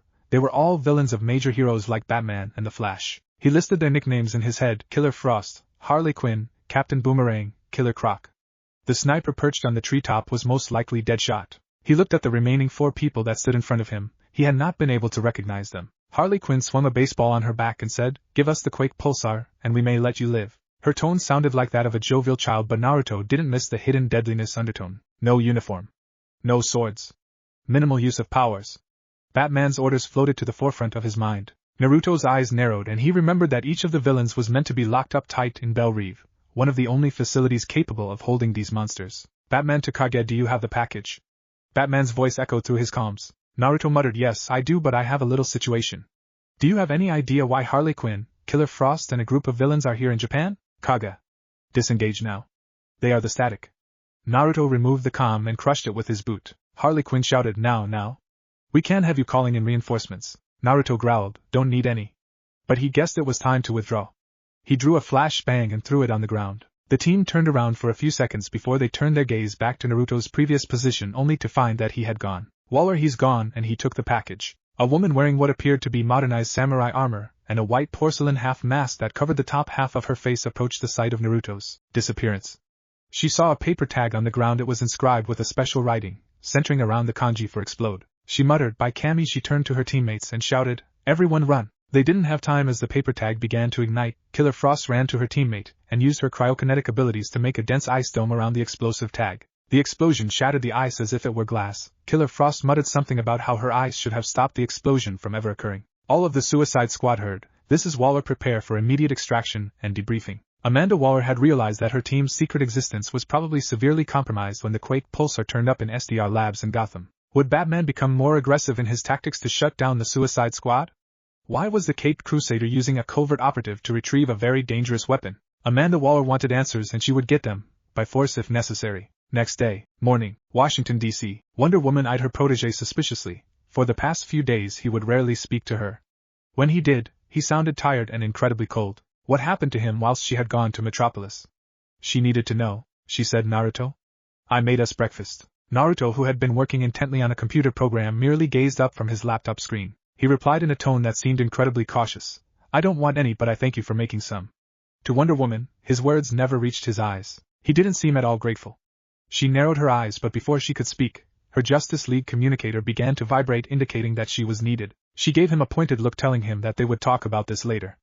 Naruto let out a soft growl. He didn't want anything to do with the Themyscirene. He heard a robotic voice from his laptop. I hate to disturb you at this hour, but I am sorry to report that I have absolutely nothing on the woman you told me. Her name is Queen Bee, but that is just about it. Her origins are unknown, and whoever this group is, they seem to be smart enough not to leave a single trace behind. If I didn't know you, I would say that you were lying. Naruto merely muttered, thank you. The voice droned, anytime, mate. Whilst it was true that Naruto didn't have any contacts that would be able to match the caliber of this mysterious organization, he did know a few people on the dark web that he had helped on more than one occasion. He didn't exactly trust them with his life or anything, but they were the closest he could get to an ally at the moment. He walked towards his bedroom. He needed some time to think. He needed a plan, but his mind was so addled about Wonder Woman's apparent betrayal that he simply couldn't think straight. His eyes narrowed at the Othello board. He knew for one that he couldn't trust anyone anymore, even the mysterious woman he had met mostly likely had a secret agenda. The question that remained was, which one was the lesser of two evils? Was it the Justice League or was it this mysterious organization? Or perhaps it was time that he walked his own path. He had much to ponder about, and he was destitute of both time and information. Happy Harbor, Mount Justice, Zeta Chamber, August 3rd, 13. Recognize B05, Kaige. Recognize B04, Superboy. The two appeared out of the neighboring Zeta Beam chambers. They briefly looked at each other before Superboy turned away huffing. Apparently, the clone was irritated by something, not that he was in the mood to socialize himself. Megan asked, "How was Metropolis, Superboy?" The clone didn't even reply but instead continued to walk through a holographic hockey table that Kid Flash and Calder had been playing on. Naruto raised an eyebrow. It appeared that Superman wanted nothing to do with the clone. That was after all quite understandable. Naruto wouldn't know what to do if someone had made a clone of him. He probably wouldn't go near the abomination. Ahem. A small cough was heard from one of the tunnels adjacent to the Zeta Band chambers. Ready for training, everyone. The team turned to see Black Canary and the Martian Manhunter enter the room. Megan shouted happily, "Uncle John." She ran up and hugged him. The elder Martian replied, "Gan, I was in the area so I came to see how you were adjusting to life on Earth. A few bumps on the way but I am learning," Gan said. "Glad to hear that." Naruto and Black Canary both observed as Superboy frowned and began to walk out of the room. "Stick around. You might learn a thing or two," the superheroine told him. "Class is now in session." She walked into the center of the circular projection pad and it lit up. She turned to the group. "I consider it an honor to be your teacher. I'll throw a lot at you. Everything that I have learned from my mentors." She winced slightly as she took off her jacket. "And from my own bruises." Both Superboy and Naruto watched with disinterest, one because he believed that the metahuman had nothing to teach him, and the other because he believed that the heroine was much too weak to beat him. "Are you okay?" Megan asked. Black Canary dismissed her concerns. "Just the job." She spoke as though to tell the sidekicks that their occupation was filled with potential hazards, not that they needed to be told. "Now combat is an art, and in order for you to win, you must dictate the flow of the battle on your own terms. I will need a sparring partner." "Ooh. Me," Wally said excitedly. He did a flirtatious pose that seemed to amuse instead of disgust Black Canary. Probably because she was dating the Green Arrow. "After this, I'll show you my moves."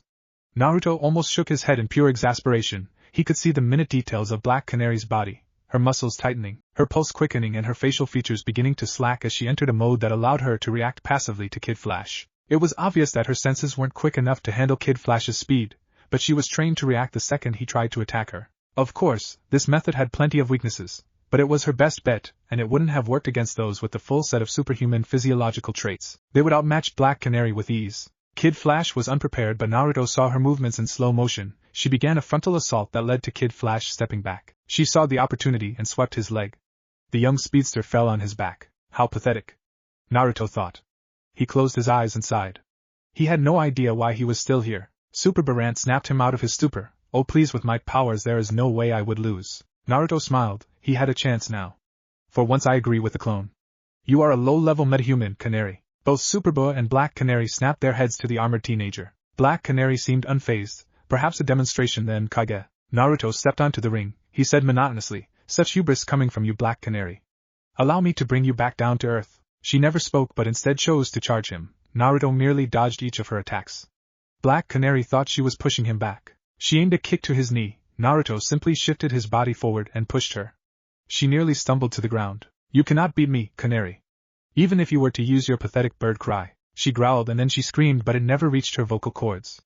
Naruto moved at a blurring speed before delivering a powerful kick to her diaphragm. Canary was flung from her spot to the wall. Naruto's gravity powers stopped her from hitting the wall. A stunned silence filled the room and none of them even noticed the appearance of Batman on the screen. Naruto turned and said, "Perhaps you should assign a stronger teacher next time, Batman." He walked out of the room. The silence that permeated across the room was interrupted by Batman. "I have a mission for you." Batman didn't need Naruto for this mission. He would talk to the kid later. With Naruto atop the ocean that once held Uzumaki, Naruto looked up the rampant tides and then back to the sky, as if he would get an answer to his unspoken question. He felt so hopeless. He didn't want to be here. He would rather he died with his mother than living in a world like this. His life in Uzumaki was a simple and fulfilling one. His life here was anything but that. It was complicated. Everyone was out to get each other. A war that was fought in the shadows, one where the heroes were not heroes but a group of self-righteous warriors who fought for their definition of what was justice. He had no idea how long he had been here. Hours must have passed as he sat levitating over the ocean. His mind lost in memories of his past. Metropolis. Diana had just arrived to see Clark walk out of the diner. Her eyes went to Bruce Wayne who remained seated with a stoic expression on his face. She walked up to Bruce and said, "What are you doing here?" Bruce narrowed his eyes at Diana. Her facial expression indicated that she was under a lot of stress. Superboy has become increasingly volatile, and it is because Clark doesn't wish to take responsibility. His history with his clones makes him believe that Connor will turn out to be just the same. Bruce continued, "Diana, I need to know. Is Naruto going to turn on us?" Diana seemed apprehensive. "Why would you believe that?" Bruce narrowed his eyes at her apprehension. Diana began to feel uncomfortable as Bruce peered right through her. "What do you know?" he asked. "No," demanded from the Themysciran. "Nothing definitive or anything that could help you with your investigation. All I know is that he began to harbor a lot of ill will towards me recently." Bruce looked into the distance, his mind trying to connect the seemingly disconnected points.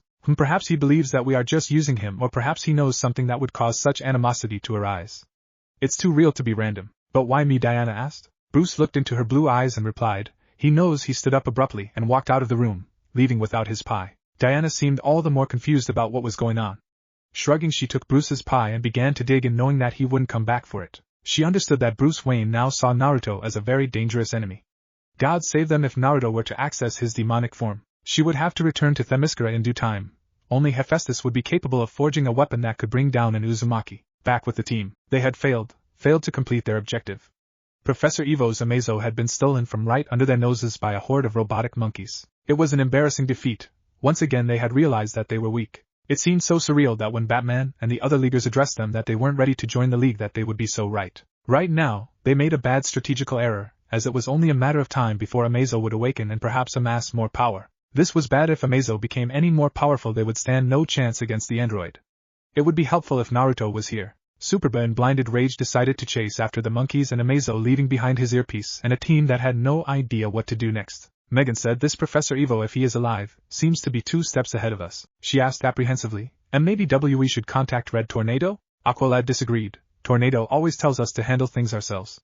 And the mission can still succeed if we recover the parts before they're reassembled." Kid flashed sarcastically, "Well, that's a great plan, except for the part about us not knowing where to look." Robin smirked as he contemplated the various ways to track the monkeys down. He explained, "Maybe we do.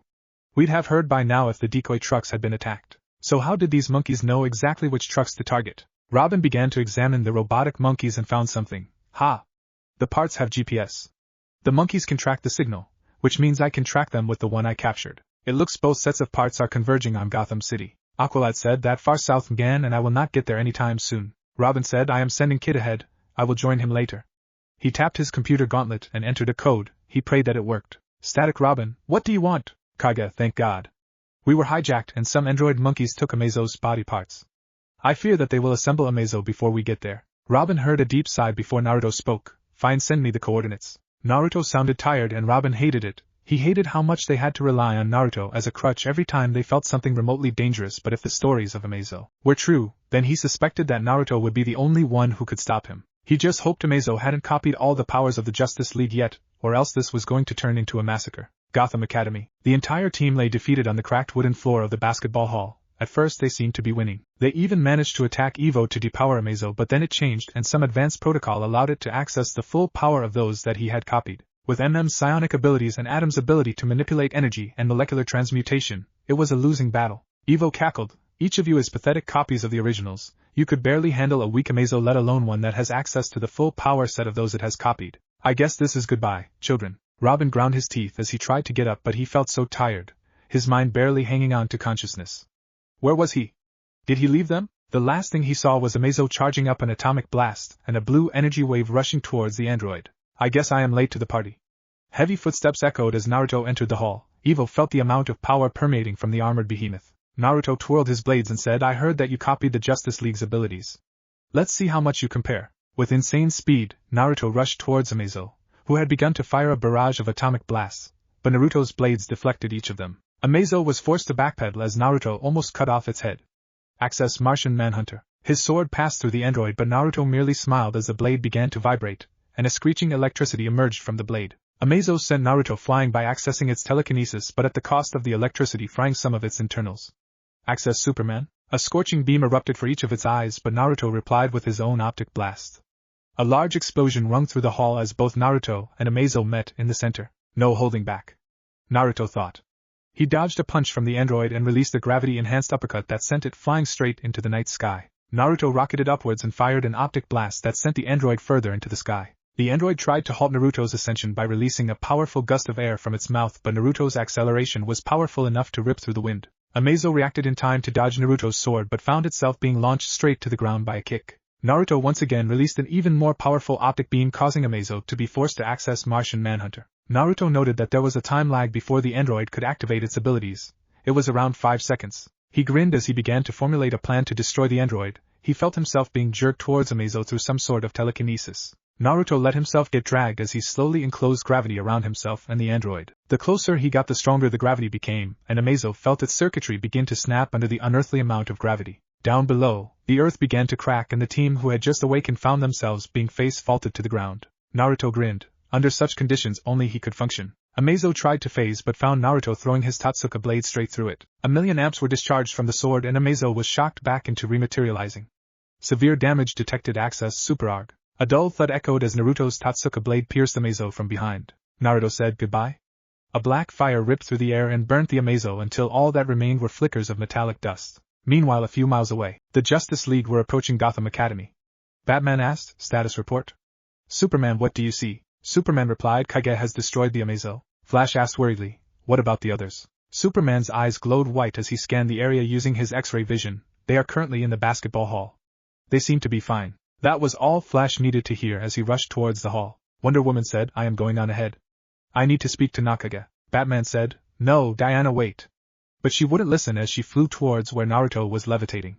Superman, Supergirl, Zatara, Captain Marvel and Captain Atom. I want you all stand by in case Kage does something. Supergirl questioned, why would he do something? Batman seemed apprehensive. I made a mistake.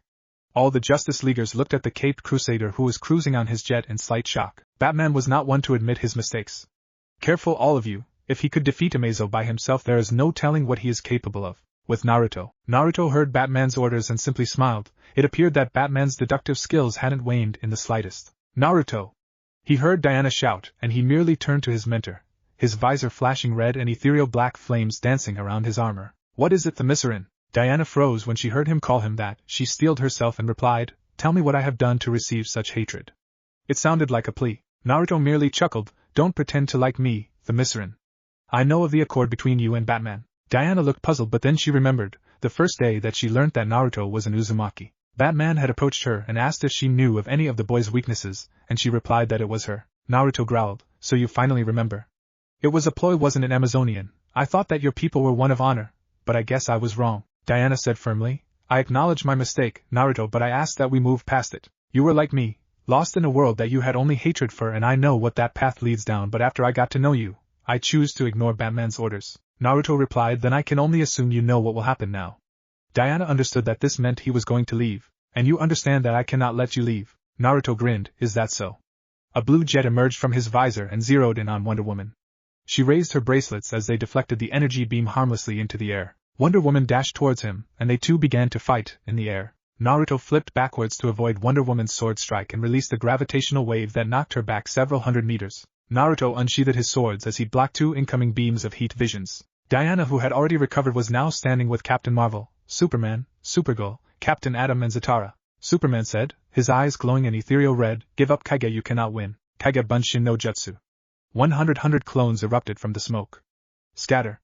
They all said. Supergirl and Superman tried to scan each of them but found that they all looked the same internally. Instead, they chose to pursue them. Lasers erupted from their eyes and attacked clones that simply turned back into smoke. Diana closed her eyes and prayed for Apollo to show her the direction, and he did. She followed in pursuit of 10 clones that were flying at Mach 300. Naruto smirked as he gave the clones a discreet signal.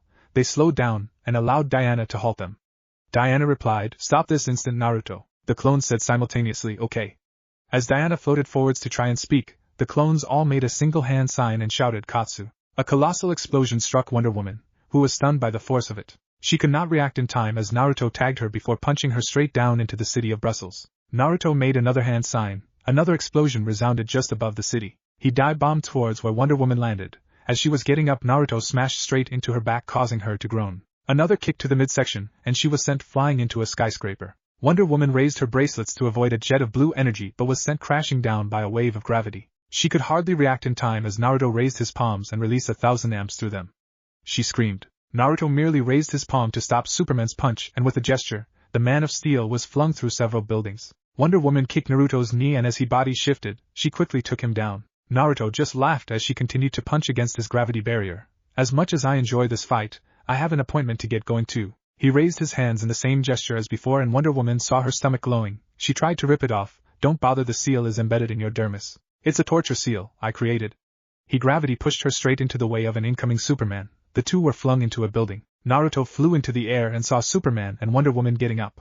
He thought, I really don't like using this seal, but I am running out of time. He activated it, and Wonder Woman fell to the ground, thrashing in pain until she fell unconscious. Naruto shouted, I would take her to Themyscira, only they know how to stop the seal. Superman growled, I will kill you. Naruto grinned demonically. So the Boy Scout does have a dark side, that's good to know, but wouldn't you rather your girlfriend survived? She may be unconscious, but the pain is still unbearable. Superman fired a jet of his heat vision at Naruto, but Naruto just deflected it. You have two choices, follow me and she may die, or leave me be and get your girlfriend to Themyscira. Of course, this was a bluff and Naruto knew it. He had altered the original seal so that it would only knock out the person and not kill them. I will find you. Naruto simply laughed. Don't bother, I will find you, Kent. Superman's eyes widened, but before he could ask how, Naruto was already flying over Paris. Hours later, crash. Batman avoided a punch that dented the wall of the watchtower. You're telling me that all of this was your fault? Diana, who had since recovered, stopped Superman's second punch. It was our fault. We kept pushing Naruto in the wrong direction.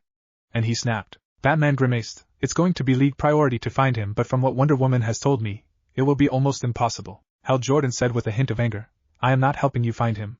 He had the right to leave. Batman replied. He was a danger. For someone who claims not to be judge and jury, you sure do like taking the law in your own hands, Hal said angrily. He turned to the rest of the people on the table. I vote we give him time to settle down. If he does something illegal, then we can act, but until then leave Uzumaki Naruto alone. A show of hands for those who agree. A large majority raised their hands, including Wonder Woman, shocking those who hadn't raised their hands. Batman merely turned around and said, You're all making a big mistake. Naruto is more dangerous than you think. He left the watchtower without saying another word. An uneasy silence fell upon the rest of the Leaguers. Penthouse, Gotham, Penthouse. I take it you are comfortable with your current living arrangements. A voice echoed from the TV screen. Naruto sat comfortably on the expensive sofa. It is more than adequate, but I do hope for some action. Already? I see that you got rid of your helmet, Naruto replied. Just need to make sure it isn't bugged. Anyway, have you found what I was looking for? I sent the file to your computer. I wonder what you wanted with the data of young metahumans. Naruto smiled. The young are the easiest to sway, and if they don't, he replied, no matter, they will see the light. The voice chuckled. Welcome to the Council of the Light, Uzumaki Naruto. The screen switched off and Naruto walked towards the computer. He pulled up the file and began reading.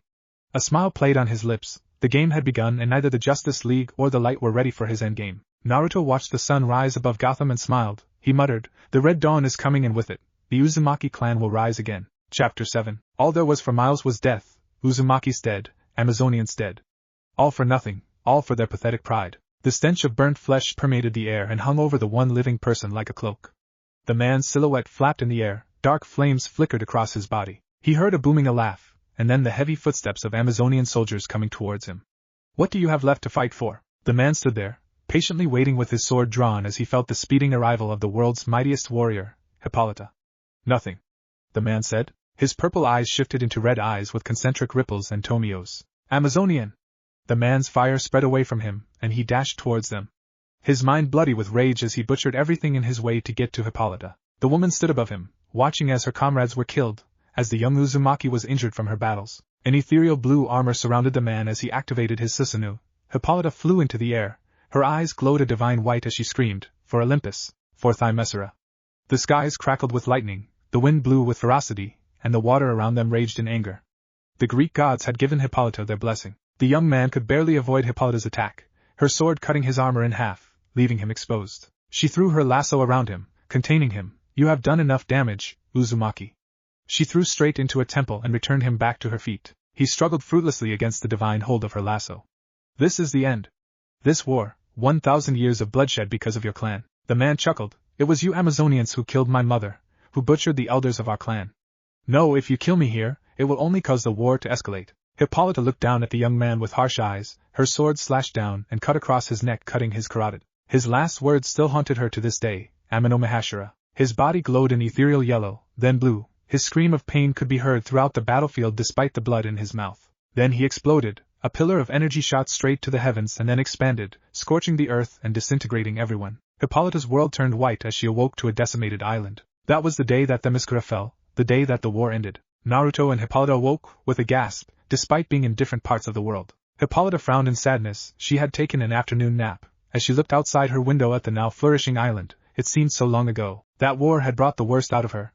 She remembered her daughter being brought by Superman. That seal made her shiver, and she had the urge to hunt the Uzumaki down. But she realized that it had been modified to only knock her out. Diana had talked about Uzumaki Naruto before. It reminded her far too much of the young man in her dream. He was a kind young man, who lost his family in the war. She killed his parents and sent them to Uzushiogakure in a brash manner. A vendetta was born, and he became the leader of the clan whilst she became the leader of the Amazons. He killed everything in his way. With each kill, he became stronger, as he sacrificed everything to his demonic alter ego, in an effort to kill her. Uzumaki Naruto reminded her of that young man, the very embodiment of obsession and rage. He lost his clan and she could only guess what was going on in his mind, but she knew that the Amazonians would be out for blood. They took his attack on their princess as a direct provocation of war. Naruto awoke to a dream that felt so surreal. It reminded him of the other dreams that he had experienced over the past months. It was like he was that man. He felt what that man felt, his pain, his sorrow and his overwhelming anger to the Amazonians. He sighed as he wiped the sweat of his forehead. All of these memories that didn't belong to him were causing some serious damage to his mind.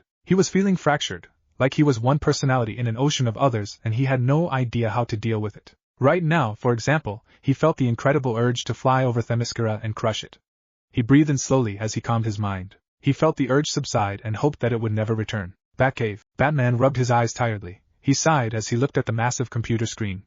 Another negative. His search to finding Naruto seemed to come to an unexpected halt. The world's greatest detective had only managed to confirm a few certain suspicions, the first being that Naruto was helped by an outside source. Naruto was new to this world. He didn't venture far enough or spend enough time understanding how to remain inconspicuous in the modern world. His second suspicion was confirmed when he and Superman scanned the entirety of the Watchtower. It was clear that either a mole existed in the Justice League or that they were able to plant some sort of device in the League that no one was aware of. Either circumstances scared him. This organization or group were powerful enough to infiltrate the Justice League and had enough resources to hide a powerful metahuman. Should I go out patrolling without you?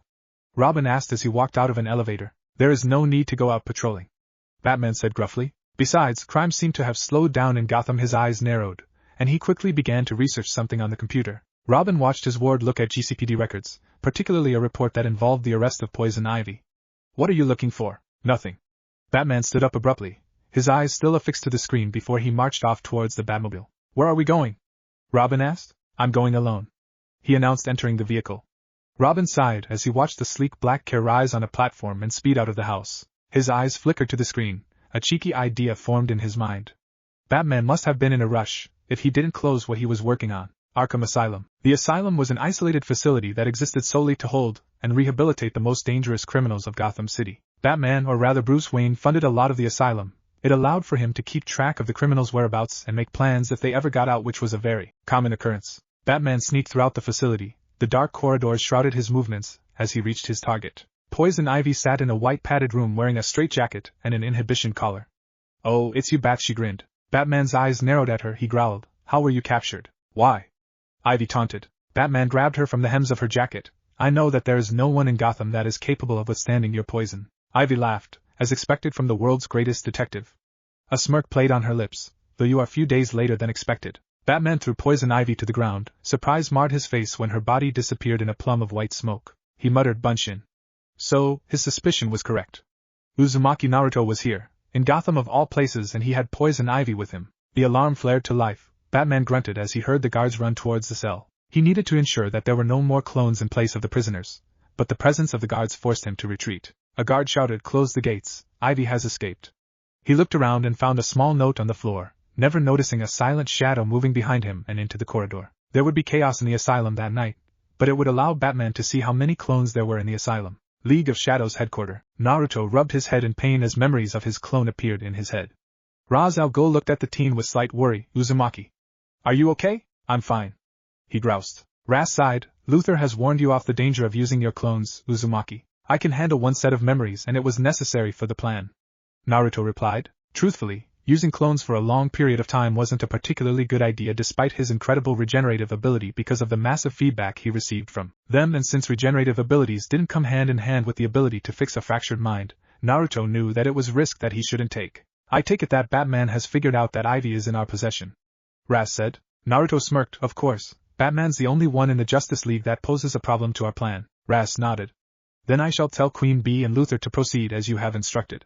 He gave Naruto a pointed look. For your sake, I hope that it goes well. He walked off to the comforts of his own chamber. Naruto grunted, stupid old man. They had forced him to play mastermind. Savage had said that the inner circle never did anything that would bring suspicion among them. Since he was affiliated with nobody, he was the logical choice in this plan of action. They wanted him to play the role of the diversion, whilst they stole something. Naruto stood up and flew out of the window at Mach 20. I guess it was time to show my face. He never noticed the red arrow that pierced the wall next to the window he just flew from. He would only be notified of the breach several hours later. Gotham, Cape Carmine. Poison Ivy was sitting in her newly bought apartment, after she had been released by Naruto and his unknown associates. She had been told not to contact her friends or create any havoc until they contacted her. Ivy. A burst of air rushed into the apartment as Naruto sped in. She grunted, can you not just knock? Naruto shrugged, I could but I chose not to.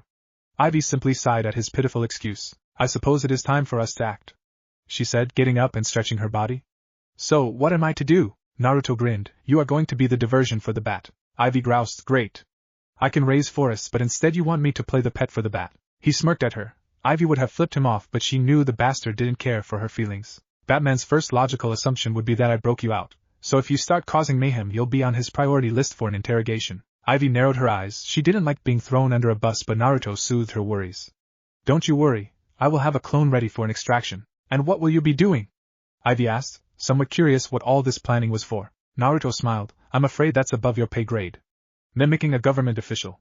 Ivy rubbed her head, wondering what she did to deserve all of this headache. Gear up, I have a present that will help you. Ivy raised a smooth green eyebrow, somewhat interested as to what this present would be. Naruto threw a box towards her. She opened it and found a green bean in it. What's this? It's filled with my yang energy. It will enhance your abilities. Naruto replied. Poison Ivy looked at the object with incredible skepticism. Why are you doing this? You can easily conjure up a clone to act as a diversion, she asked. Naruto replied, his form vibrating, think of it as a test. With that, his body glowed a bright glow before it simply rippled out of existence. Ivy sighed, great, another Riddler. She casually strutted out of her living room, making preparations to cover Gotham in a forest. She eyed the bean in her hands. She knew how much Naruto's life force affected Naruto. Perhaps I've found him.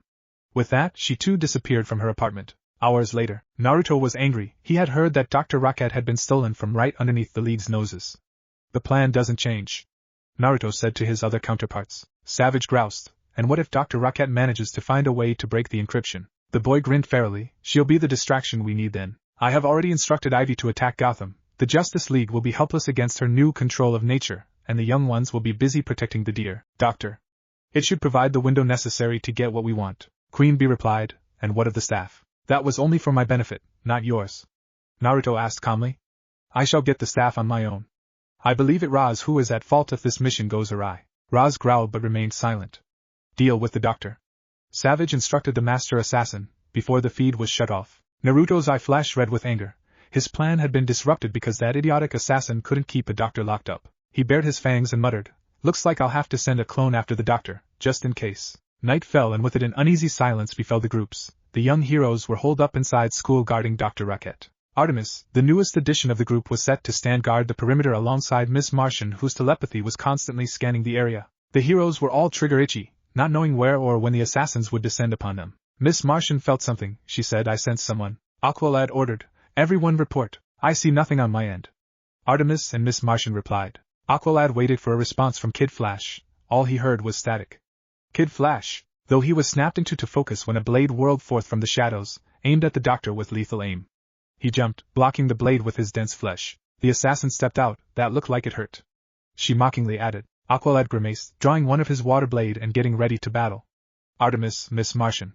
The enemy is here, he said through the calm. She charged at him, easily moving under his inexperienced slashes and kicking him from under. Aqualad grabbed the water from his now unmaterialized sword and used it to throw her across the room. The assassin jumped onto the desk before she hit the wall, throwing one of her sais at Aqualad's now heaved-over body. Clang! An arrow deflected the blade away. The assassin grinned. Now this is interesting. Artemis replied, 2 against 1. She fired several volleys of arrows at the assassin, all aimed to maim her target. The assassin laughed. Moving with incredible athleticism and flexibility, she spun around, deflecting each of Artemis's arrow onto the doctor. It's over. What's over? Kid Flash smirked. The arrows lay in his hands. He ran at her with the intention to knock her over. The assassin jumped back but was thrown by Miss Martian's telekinesis. She grimaced. This was not a fight that could be won. A canister shot through the glass window, and a dark smoke filled up the room. The assassin was unprepared to be grabbed by a blur. The figure stopped a second later in the woods. She pushed herself away from him. Who are you? Her vision still blurry from the high-speed movement. Boss. I got her. The figure said. The assassin muttered, Naruto. Cheshire. Boss says hello? The clone replied. Her vision slowly returned back to normal. In that moment, Cheshire grabbed Naruto's clone and growled. Why did you that? I would have escaped. I had reinforcements. Naruto growled. Boss says that Raz is too idiotic to see how much value the doctor truly has. He wants her mind for himself. Besides, you wouldn't have been able to beat them anyway. His grin was far too sinister. I'm an assassin. She replied. And I am a unicorn. He said sarcastically. Now instead of killing Rocket, get back there and distract them long enough for Boss to finish his plan. The clone puffed out of his existence, leaving an angry Cheshire walking back to the school. Gotham. Batman dodged another tendril from Poison Ivy. The woman moved at incredible speed, or was it that he had become slow? She grinned. Do you like my new pollen? Batman threw a grenade at a massive plant that was about to swallow him. The plant exploded, and Poison Ivy glowered. My poor baby, you'll pay for that, Batman. She grabbed the box and ate the bean. Power rushed through her, the likes that she had never felt before. She felt attuned to nature, like she could feel every plant in the entire state calling out to her, and she was drawing energy from them. Let's begin. Her eyes glowed a nefarious green. Batman would have been stabbed by a thorn that had erupted from the ground had it not been for the timely arrival of Wonder Woman. Diana cut the vine in half and blocked several other vines shooting towards her with her shield. She said, how is she so powerful? Ivy had never been so attuned to nature. She could feel it. It was almost like she was in the presence of Lady Artemis. Batman growled. She ate a bean. It enhanced her powers. Wonder Woman was about to charge Ivy when Batman said, no, we need a plan of action. We don't know how strong she is. Though it was far too late, trees sprouted out from the ground, vines crawled and twisted around the skyscrapers, and in mere seconds, Gotham appeared to have been turned into Ivy's playground. She laughed wickedly. It won't help, I have the power of the green now. Her body melded into one of the plants, and she disappeared. Batman and Wonder Woman stood anxiously, wondering where Ivy had gone. She sprouted behind Wonder Woman. The Amazon blocked the blow with her shield but was launched straight into a building. Batman threw one of his fire grenades into the ground. Vines burned around him, forcing Ivy to retreat inside the plant life. He said, give up, Ivy. You cannot beat us. Soon the Justice League will arrive. Ivy's laughter echoed throughout the entirety of Gotham. Then let's have some fun, Bats. I've always wondered how many gadgets you have inside that belt of yours. Vines grew once more, sharp sticks of wood launching themselves towards the helpless detective. Batman grabbed his grapple and fired it in the air. The thrones missed him, and the spikes embedded themselves into the soil. Batman landed into the cockpit of his plane. The Batwing dove downwards, firing volleys of missiles that lit up the plant life. Ivy screamed as her plants burned. She could feel them crying out in pain. It hurt so much. Vines shot forwards, ripping the machine apart into a fiery explosion. Batman flipped out, gliding towards Wonder Woman, who was now cutting every vine in her way. He said, we need to burn it. Arif nrub syvi snaup. Nrut met Otni hsa Zatanna's voice shouted as he descended down towards the central plaza to assist Batman alongside Captain Atom, Superman and Flash. Ivy screamed further. The magic burned her plants before they disintegrated into piles of ash.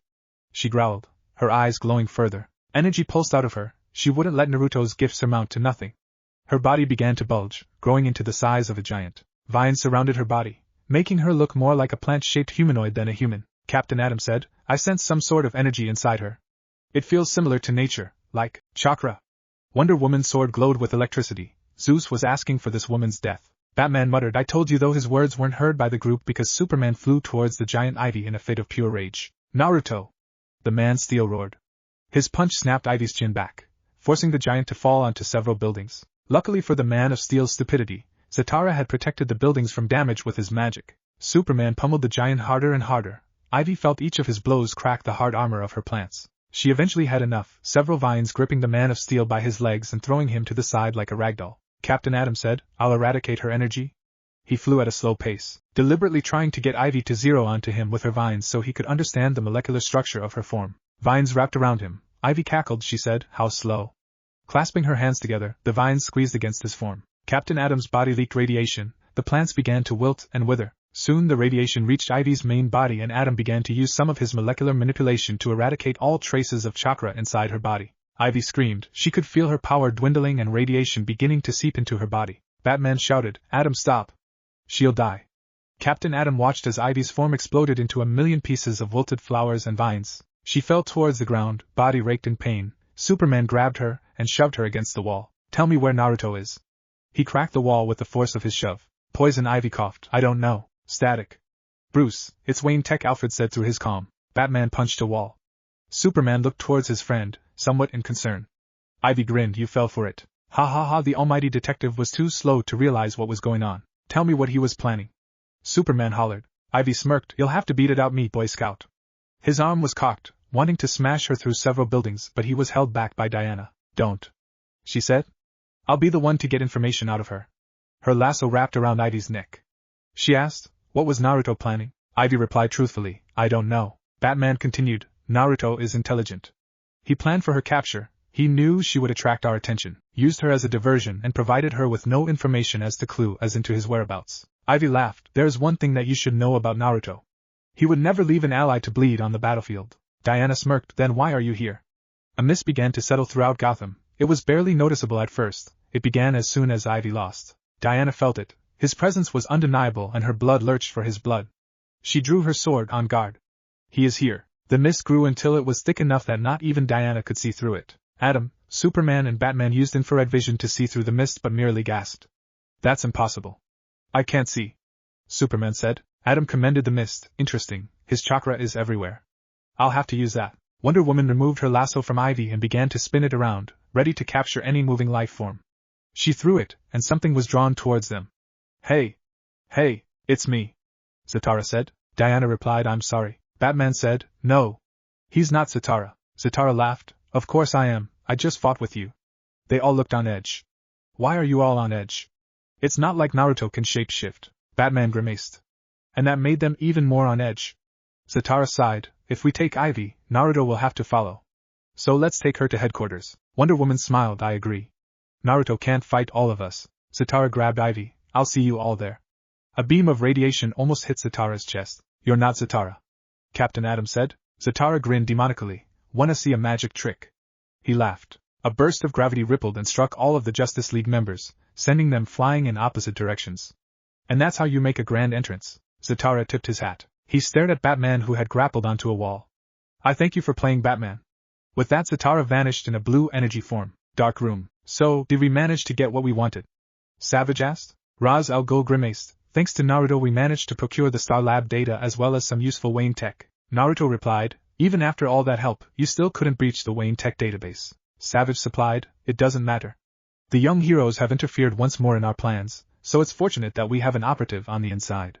Raz smirked. Naruto answered, we have a new ally to cause, Poison Ivy. Queen Bee chuckled. After today's spectacle, none can argue that she was a worthy ally. So it begins. Luther finished. Outside Gotham, several armored figures landed gracefully on the roof of a skyscraper. One of them said, this is the last place. I felt his presence. Her eyes glowed an ethereal white as she stared at craters formed by ivy. The Uzumaki was here. Another spoke with a growl. Sisters. We must remain calm. His time will come. The leader spoke. Today is the day Uzumaki Naruto dies. She said. Her spear struck the ground and magic surrounded the city. Naruto felt it. He shivered at the hideous feeling. Unbeknownst to him, the gears of war had finally begun to turn and Naruto would realize very soon that he had fired the opening salvo. Chapter 8. Chakra and celestial magic were polar opposites, one given by forces of the divine and the other birthed from demons. Ever since he was a child, he had been taught to hate the Amazonians. Their history had been riddled with that of blood and iron. Despite this, Naruto had understood of the arrangement that his ancestors had agreed upon. The treaty had been overseen on the plains of a neutral ground said to have been the divide between hell and heaven where neither divine nor demonic forces had authority. Queen Hippolyta and the boy king, Uzumaki Kanzuya, stood before each other, as they both shook hands agreeing that those who broke the writ would be killed and forever disowned. For centuries thereafter, the Uzumaki and the Themisirens lived apart in relative peace. The Uzumaki began to grow apart from the world, like the Amazons. They hid themselves on an island hidden amongst the whirlpools. It was however foreseen that in the end both dynasties would fall at the hands of each other. Such a prophecy was nonsense to the young warrior, Artemis. She swore vengeance as that flying alien swooped in with Princess Diana in his arms. She had never seen anything like it, the proud princess of Amazon reduced to a seething and bubbling mess, her body twitching and curling in agony from the Uzumaki's curse mark. Even when the queen forbid against action, she still swore for vengeance. Her sisters had agreed, he was the last of his line, the last Uzumaki, should he perish would finally put a rest to the torment they suffered at their hands. Alas, it appeared that Uzumaki Naruto was in favor of the gods. Celestial magic poured throughout the city of Gotham, invisible to all eyes except those who possessed an affinity for the arcane. Its golden light flowed through the streets like a river of gold. Artemis's eyes closed, her magic guiding her to the location of his demonic chakra. She found it, and they descended. Naruto had never seen it coming, or at least that was the impression she received when the boy had woken up to the smashing of his window. 7 Amazons standing at the foot of his bed, swords and shields drawn, they killed him before he could make a move, only for him to smile and say, "Your gods will not guide you here." Then he exploded, the building went up in smoke and Artemis lay on the ground. Despite the ringing in her ears and the blood that poured from her wounds, she managed to find her sisters. They had been buried in piles of rubble. She screamed to the heavens in pure anguish. Why had they forsaken her? Diana awoke to alarm bells and a desire for blood. It was said that when a fellow Amazon had been slain in battle, the remaining sisters would feel it even if they were a million miles away. This time it had felt as if she had lost more than one. Her feeling had become true as she was called back to Gotham by Batman. She frowned. "I don't see anything?" Batman merely picked up a sword. Her eyes wandered on the blade of Amazonium, and she realized what had happened. "What is going on? I can't have more of you running around my city." The Bat stressed. He truly was a fool, but none more so than her. He killed them, she muttered. Batman sighed. "Naruto, I thought you said that your people wouldn't take action. We can't have another war." He had already had enough of the war of attrition taking place in this corrupt city. She steeled her gaze, gripping her lasso and sword with anger. "They attacked him and he killed them. I'm afraid that not even my mother can stop more of my sisters from seeking out vengeance." Batman muttered, "I have something else to show you." He guided her through the rubble, into the broken home. Diana felt her heart ache. The walls had been stained red with blood and laden with the weapons of her sisters. This was the bedroom. From the angle of impact and blood pattern, it appears the focal point of the explosion came from the bed. He gazed harshly at her. "I don't care much for your war, I care for Gotham. Your sisters attacked Naruto in his sleep. Only Naruto had realized in advance that they were coming. He set a trap for them. I thought you said you wanted peace, but rather your people seem to seek war." Diana growled back. "He is one boy and we are 1,000. We will not fall so easily." She began to tread away, her head spinning from the detail and the gore of what she had just witnessed. "And what would you do?" "I wish for answers," she replied. "I must return to Themyscira before my mother finds out what has happened." Batman narrowed his eyes as she flew away from him. He never told her of the hidden message that Naruto had left. That would only further the conflict that was brewing. Whilst Diana would be going to Themyscira to stem the fires of war, Bruce had a much more pressing matter to deal with. He had to find Naruto before any other Amazonian did. Whether to seek punishment for the murders that Naruto committed or to help him to avoid them, he didn't know. All he knew was that the young Uzumaki would be in grave danger if he didn't find him soon. A sudden thought had manifested in his mind as he retreated from the scene. How did they find him? And was Naruto ever there? Trust no one. They'll all betray you in the end. The whispers were growing louder and louder by the day. Naruto could do nothing to silence them. His telepathy didn't work. His meditation didn't help. And worse of all, his dreams were only haunted by memories of ancient men and women from his clan. It was a maddening thing, yet he enjoyed it anyway. They provided him with comfort, and often some sound advice. It had been only because of them that he had even felt their presence. Amazonians, cursed a lot of them. If they were willing to murder him in his sleep, he promised he'd give the same courtesy. But first, he needed to retreat, away from everyone. "Here it's here." He heard a whisper. "I must be going crazy." Naruto thought. There was nothing there apart from a small clearing enclosed by a forest. "Can't you feel it? The magic?" The voices hissed once more. Naruto closed his eyes, letting his chakra seep out of him and into his surroundings. His mother had taught him the most basic of sensing techniques, something he found that he had absolutely no talent for. Still, it did come useful for time to time. He felt nothing still, so he pumped more chakra out, saturating the world around him in his energy. He was sure that this was a particularly bad idea.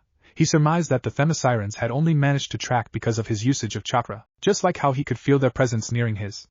They were like opposite ends of a magnet, except instead of feeling attracted, all you felt was pure dread. That feeling quickly returned as his chakra finally detected something. In front of him was a structure that was invisible to the naked eye, yet he couldn't deny its presence. By using his chakra in small waves, Naruto could sense tiny disturbances in the world around him. Unlike some of the most gifted sensors, he was unable to visualize or discern what those disturbances were. Though Naruto felt like he didn't even need to use his chakra, the air around him was filled with magic so divine that it made him sick. The staff. Naruto obliged.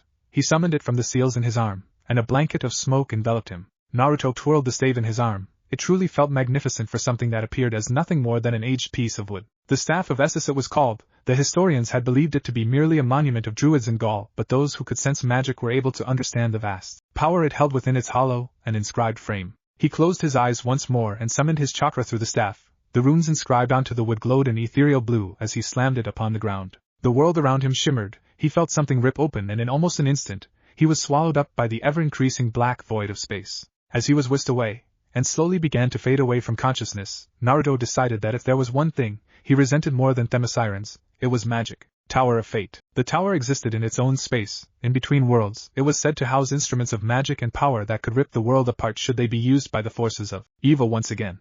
It had stood firm for over 1 million years. It was said that those who could perceive it were able to see its true size, never ending and constantly shifting as if to warn those who entered that they would never escape. Are we there yet? Clarion the witch boy whined at his posse. He didn't like being in the presence of such magic. Always so impatient. Kent Nelson said demurely. That must be why you decided to come here without any backup. Shut him up, Abra Clarion demanded childishly. I don't want to hear the old fart speak again. Mute. Abracadabra said, waving his wand in such a fashion as if to trick those present with his magic. A black collar wrapped around Kent's neck. It glowed a menacing red as it locked onto his voice box. Kent tried to speak but found himself unable to do so. His eyes, however, twinkled as he felt the presence of the young heroes. Perhaps he might still be able to stop Clarion's ploy. The witch boy stared into distance, stroking his cat with a sadistic smile. He hopped forwards and gave Kent a feral gaze. I'd say that odds just went in my favor.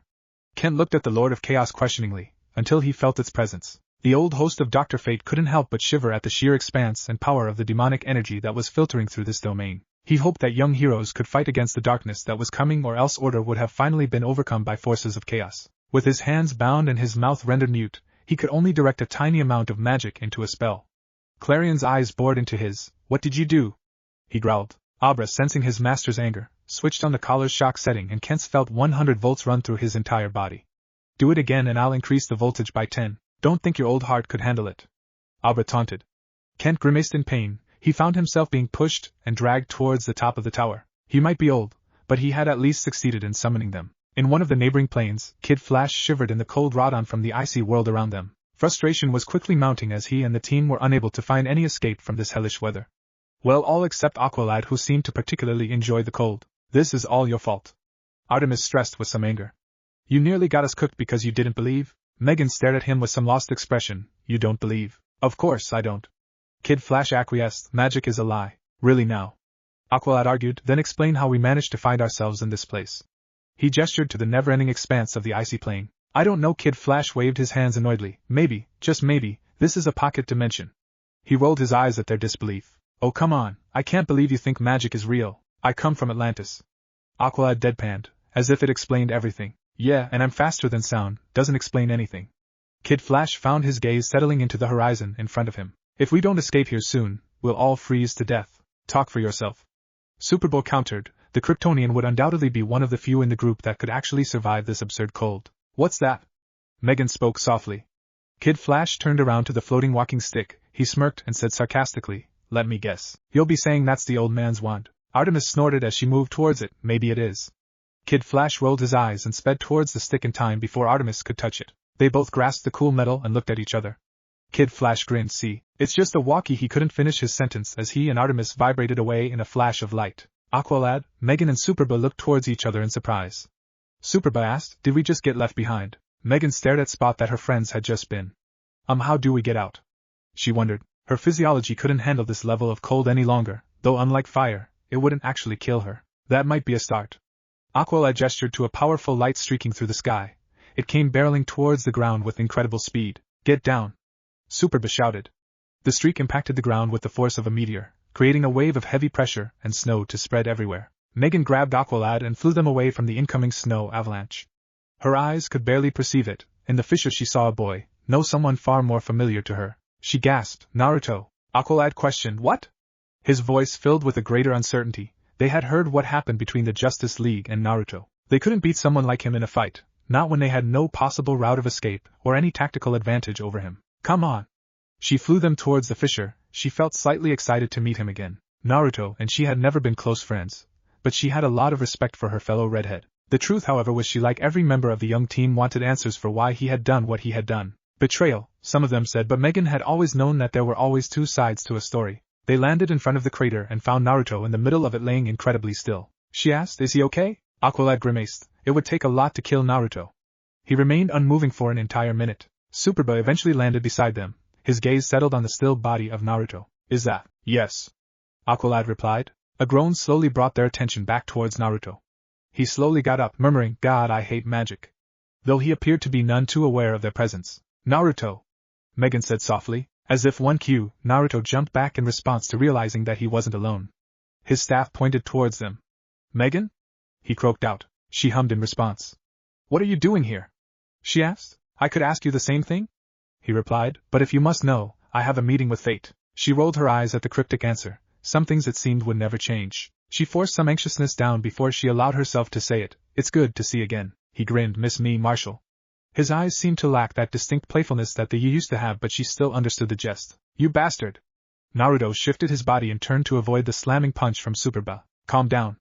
Naruto gestured, his arms high up in the air to signify his surrender. I'm not here to fight. I've actually only come to stop a war. That made Superboy stop in his tracks. He looked at the Uzumaki with a quizzical expression. After what happened during my fight with Wonder Woman. He said her name with a spiteful, venomous tone. He quelled his bloodlust before continuing. They want me dead. Aqualad looked skeptical. Surely, Wonder Woman wouldn't allow for such a thing. Naruto spat. Diana is a Themysciran. They are my mortal enemies and I am theirs. They wish for the last remaining Uzumaki's head to be at their feet, for my line to end. Only then will this be satisfied. Aqualad said. And what does this tower have to do with anything? I intend to end the war. Naruto stressed. It sounded like a peaceful gesture to both Megan and Superba, but Aqualad had sensed the dull undertones in Naruto's voice. He had heard of the Uzumaki in his training at Atlantis. It was one of the reasons he tried so hard to become friends with Naruto. If anything, to prove his people that they were wrong, that the Uzumaki weren't just a people of war and demonic tendencies. Aqualad asked, and how will we get there? Magic, of course. He slammed the staff onto the ground once more. A door opened up, presenting them a staircase that seemingly led to a tower. Naruto muttered, I guess they were right. 1,000 steps to victory. Yes, boy. Get the amulet. It's the only way. They murmured to him. Naruto scrunched his eyes closed, trying to neuter their voices before any of the others picked up on his glazed expression. Well then, let's get going. Naruto said.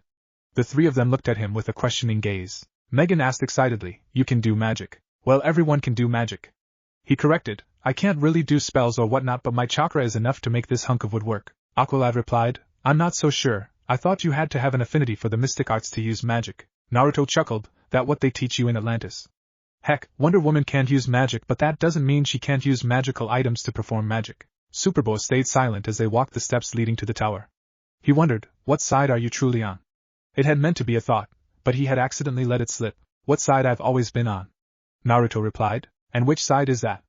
Aqualad asked. My own. He grinned before frowning. Atop the tower, he could see the faintest flashes of red and gold. It had already begun. Dr. Fate would be summoned soon and he had to stop it before it happened.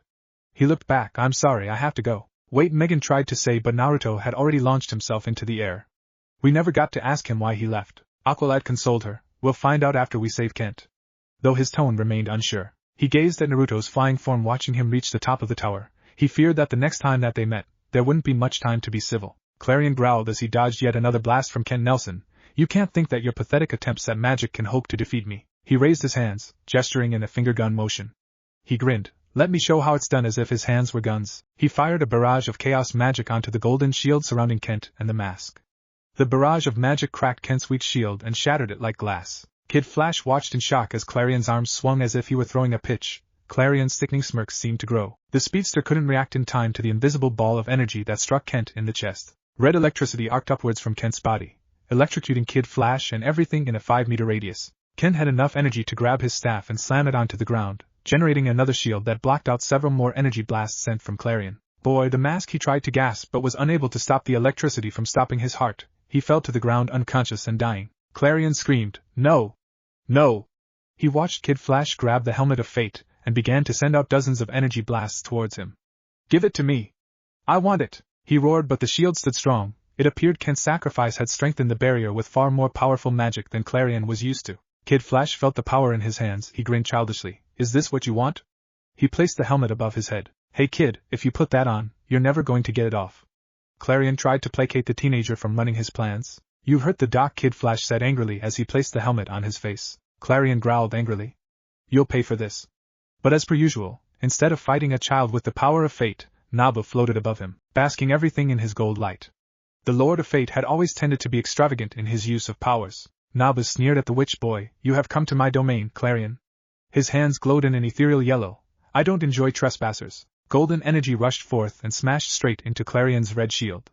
Clarion responded in kind. His power increased, and he whispered an incantation. Nabu couldn't dodge in time. His host's affinity for much was so small that he was required to use the barest of spells. A pentagram spread behind him, and out of it came several bullets of red electricity. He roared in pain. Clarion generated a whip that he sent sailing through the air. Its studded end pierced into Fate's leg and he forced it to come down. The Lord of Fate smashed into the ground with outstanding power.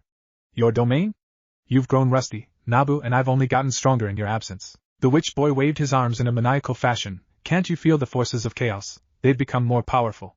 Order is always the same, predictable and so very boring. His grip on his whip increased as he sent Nabu sailing through the air. Nabu's eyes flashed gold. He would not be demeaned in such a fashion. Clarion's eyes widened. You wouldn't leave my domain, the Lord of Fate stressed. Clarion's lips tightened. You can't beat me, Nabu. But Nabu didn't have to. He charged his magic once more and released into a blast that scorched the earth that Clarion was standing on. The witch boy erected a shield that protected him easily from the blast, but his familiar, the cat, wasn't so lucky. Clarion felt his power decrease. His presence began to wane. He felt the damage that his tickle had taken.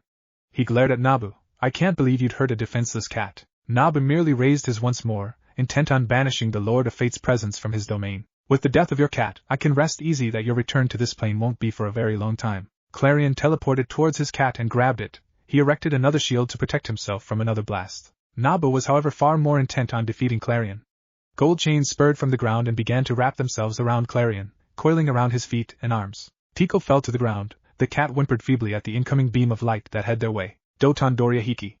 Something moved in front of Clarion and his cat. Nabu narrowed his eyes as the figure slammed his hands onto the ground and a 20-foot wall of earth and mud blocked his energy blast. I thought the Lord of Fate was meant to be all good, the figure joked. His fangs barred angrily, and purple eyes glowed sinisterly at Nabu's casting. You are not meant to be here, demon. Naruto laughed. Wait, little ol' me a demon.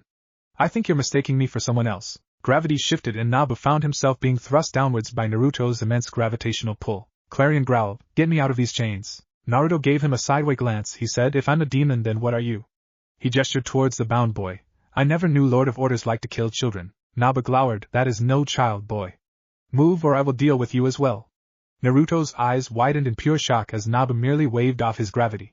Impossible. Clarion watched as Naruto jumped away to avoid a torrent of golden chains before releasing a powerful surge of chakra to ripple away from his eyes. A golden ink appeared in front of Nabu, blocking the energy beam and absorbing it. Naruto couldn't react in time as his own chakra struck him square in the back. Naruto groaned in pain from the blow. I can't win this fight, Naruto admitted to himself. Clarion's frown turned into a smirk as he felt Nabu's concentration on the chains begin to wane. He used that momentary lapse in judgment to shatter them and grab Tickle. Nabu turned toward him and conjured more chains, but Clarion was ready for them this time. Not this time, Nabu, Clarion said with a childish laugh as he teleported away. Naruto gulped as he felt Nabu's presence begin to focus onto him. You have made a grave error, Nabu said. His arms began to raise themselves once more and Naruto was struck by an invisible force that sent him spiraling into the air. The amulet. Naruto began to look for it but found he had little time to complete a surveyed observation of his surrounding as Nabu began to summon thousands of different chains from the air around him. Naruto dodged, dancing in the air and avoiding each of the chains from wrapping around him. Fool! It's a trap, he heard a whisper, but Naruto couldn't react to it. Nabu slammed his hands together, and the chains coiled themselves into a ball-like shape that formed around him. Naruto felt the ball tighten around him. The divine chains began to burn his skin. Arg! He had barely enough wits about him to summon the staff once more and pump his chakra into it. Nabu narrowed his eyes. He had thought that his victory was assured, but the boy had summoned a powerful magic instrument to counteract his divine magic. A blue and gold explosion erupted in the air, blanketing the air in a wave of light that he could barely see through. Out of the light emerged hundreds of Narutos rushing towards him with swords and weapons alike. The being of order should have banished them all away, but something happened that blocked his magic from working. His gaze settled on the Naruto in the middle of the pack, barely making out the etching on the wooden stave. He knew then that Naruto possessed one of the few items of destruction and chaos, the Staff of Essus. You are an instrument of chaos? Nabu questioned. Naruto frowned. I am what I have to be in order to survive. I didn't come here to fight. The being would have snorted if it could. Nabu's magic streamed forth and delved into Naruto's mind. The boy's mind was incredibly powerful for that of a non-gifted psionic, but it was not powerful enough to counteract his magic. Naruto's eyes rolled back in pain as he felt Nabu's presence pierce into his mind. You come for an exchange? Nabu asked. The amulet of Anubis for the Staff of Essus. Naruto croaked out. Nabu replied, You cannot ask for such a thing? Naruto challenged. I can give this to Clarion if that is what you want. I'm sure he'll love to be reunited with one of his favorite toys. He had hoped that Nabu wouldn't realize his folly. Nabu said, I cannot give you an instrument of order. Naruto narrowed his eyes as Nabu raised his hands to begin for another battle. But you will not be leaving this plane with that staff. Naruto smirked. He split half of his shadow clones into a separate contingent, and exploded the others to create a huge smoke screen. Nabu could follow the magic of the staff as Naruto launched himself into the air. Nabu followed in pursuit, leaving behind the amulet that was secured around Ken Nelson's neck. The amulet of Anubis was one of the most powerful instruments of magic. It had one feature, however, that Naruto wanted to use: its ability to make the user undetectable to magical detection. Nabu and Naruto launched themselves into a battle of wills, both wielding instruments opposite to that of the other. Nabu's magic proved futile against Naruto's, and Naruto's blasts were nothing to Nabu. "Boss, I got it." Naruto dove down to the earth. His unexpected turn in direction surprised Nabu, who couldn't get his teleportation magic to go quick enough to reach Naruto before he reached his destination. Naruto's second surprise for Nabu was to use his clones as a momentary distraction. The Lord of Order would no doubt feel nothing, but Naruto didn't intend for that. Nabu emerged from his ankh and he found himself surrounded by a dozen clones.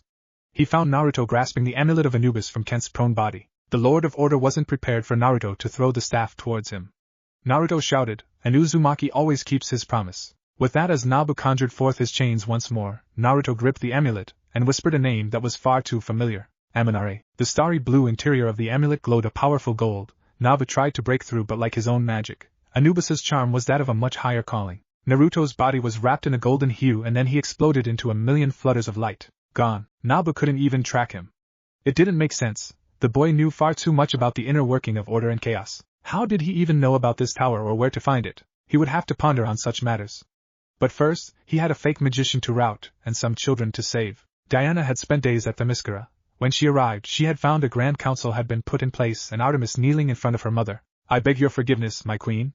Artemis knelt. Her tone remained firm yet soft. "I did what I did to save our people. You circumvented my authority," Hippolyta said tightly. He attacked the princess, branded her with his torture mark. She spat. "I and our sisters will not stand for such a threat to go without warning." "And how did that work out for you?" Diana said angrily. "You started a war." Artemis stood up and howled. "He started it when he stood against you. When he broke the treaty." She turned to her sisters. "Who here wishes for retribution? Uzumaki Naruto is the last remaining Uzumaki in the world. His death will only bring us peace. I say we fight. Fight for our dead sisters, what say you?" she said icily. The Amazons remained quiet for a brief moment before they howled in response, arms in the air. Artemis rounded towards the queen and knelt once more. "We can win this, my queen. We cannot tolerate his presence anymore. I will not allow for war to break out again." One of the sisters replied, "You are afraid of one boy." Hippolyta scowled. "Have you seen him fight?" She fidgeted at the braces of her throne, thinking deeply on how to resolve this situation. "Uzumaki Naruto will not be touched. The treaty will be honored." Artemis bowed but spoke against her council. "The Grand Council must decide for us, my queen," Hippolyta said, all against this motion. The majority of the council raised their hands. They had all wanted Uzumaki's blood for what had happened. Artemis smiled. She would get her opportunity to avenge her sisters. "To war!" she roared, and they all roared in response. Diana's frustration peaked. Her fist found one of the pillars in the temple. Artemis looked at her old friend and said, "You should be happy. We are doing this for you." Diana hissed, "You've doomed us all. Do you not know what happened during the last war? Or that Naruto houses enough chakra to fight for 100 days on end?" Artemis remained silent. "He has allies he hides in secret. We can find him." Artemis replied, "I already did." Hippolyta addressed that. "After your failed assassination, he will take extra precautions not to be found." "And how can he do that?" one of the council members asked. "By seeking out the amulet of Anubis." A soft voice spoke from the front of the temple. They all rose and knelt in the presence of the Queen of Olympus. Hera said, "Rise, my children." Hippolyta gulped. He sought an instrument of order. "Is it not under the protection of the lords? We cannot see him anymore." "Blasphemy!" one of the council members shouted. "He seeks to undo us." Hera's smile turned into a frown. "He seeks what he cannot have." "And what is that?" "Family." Diana's eyes widened at that. Naruto sought to unravel reality. He sought to return his family from the dead. She had heard of such powers being manipulated before. The revival of Themyscira after their death at the hands of the Uzumaki was one such example. Hera stressed, "The Uzumaki must be defeated before he accomplishes such a thing." Artemis nodded. Her quest had been set, and she had now been given authority by something beyond that of their queen. Diana rushed out of the temple. Hera's gentle smile had a sickening undertone. The final Uzumaki.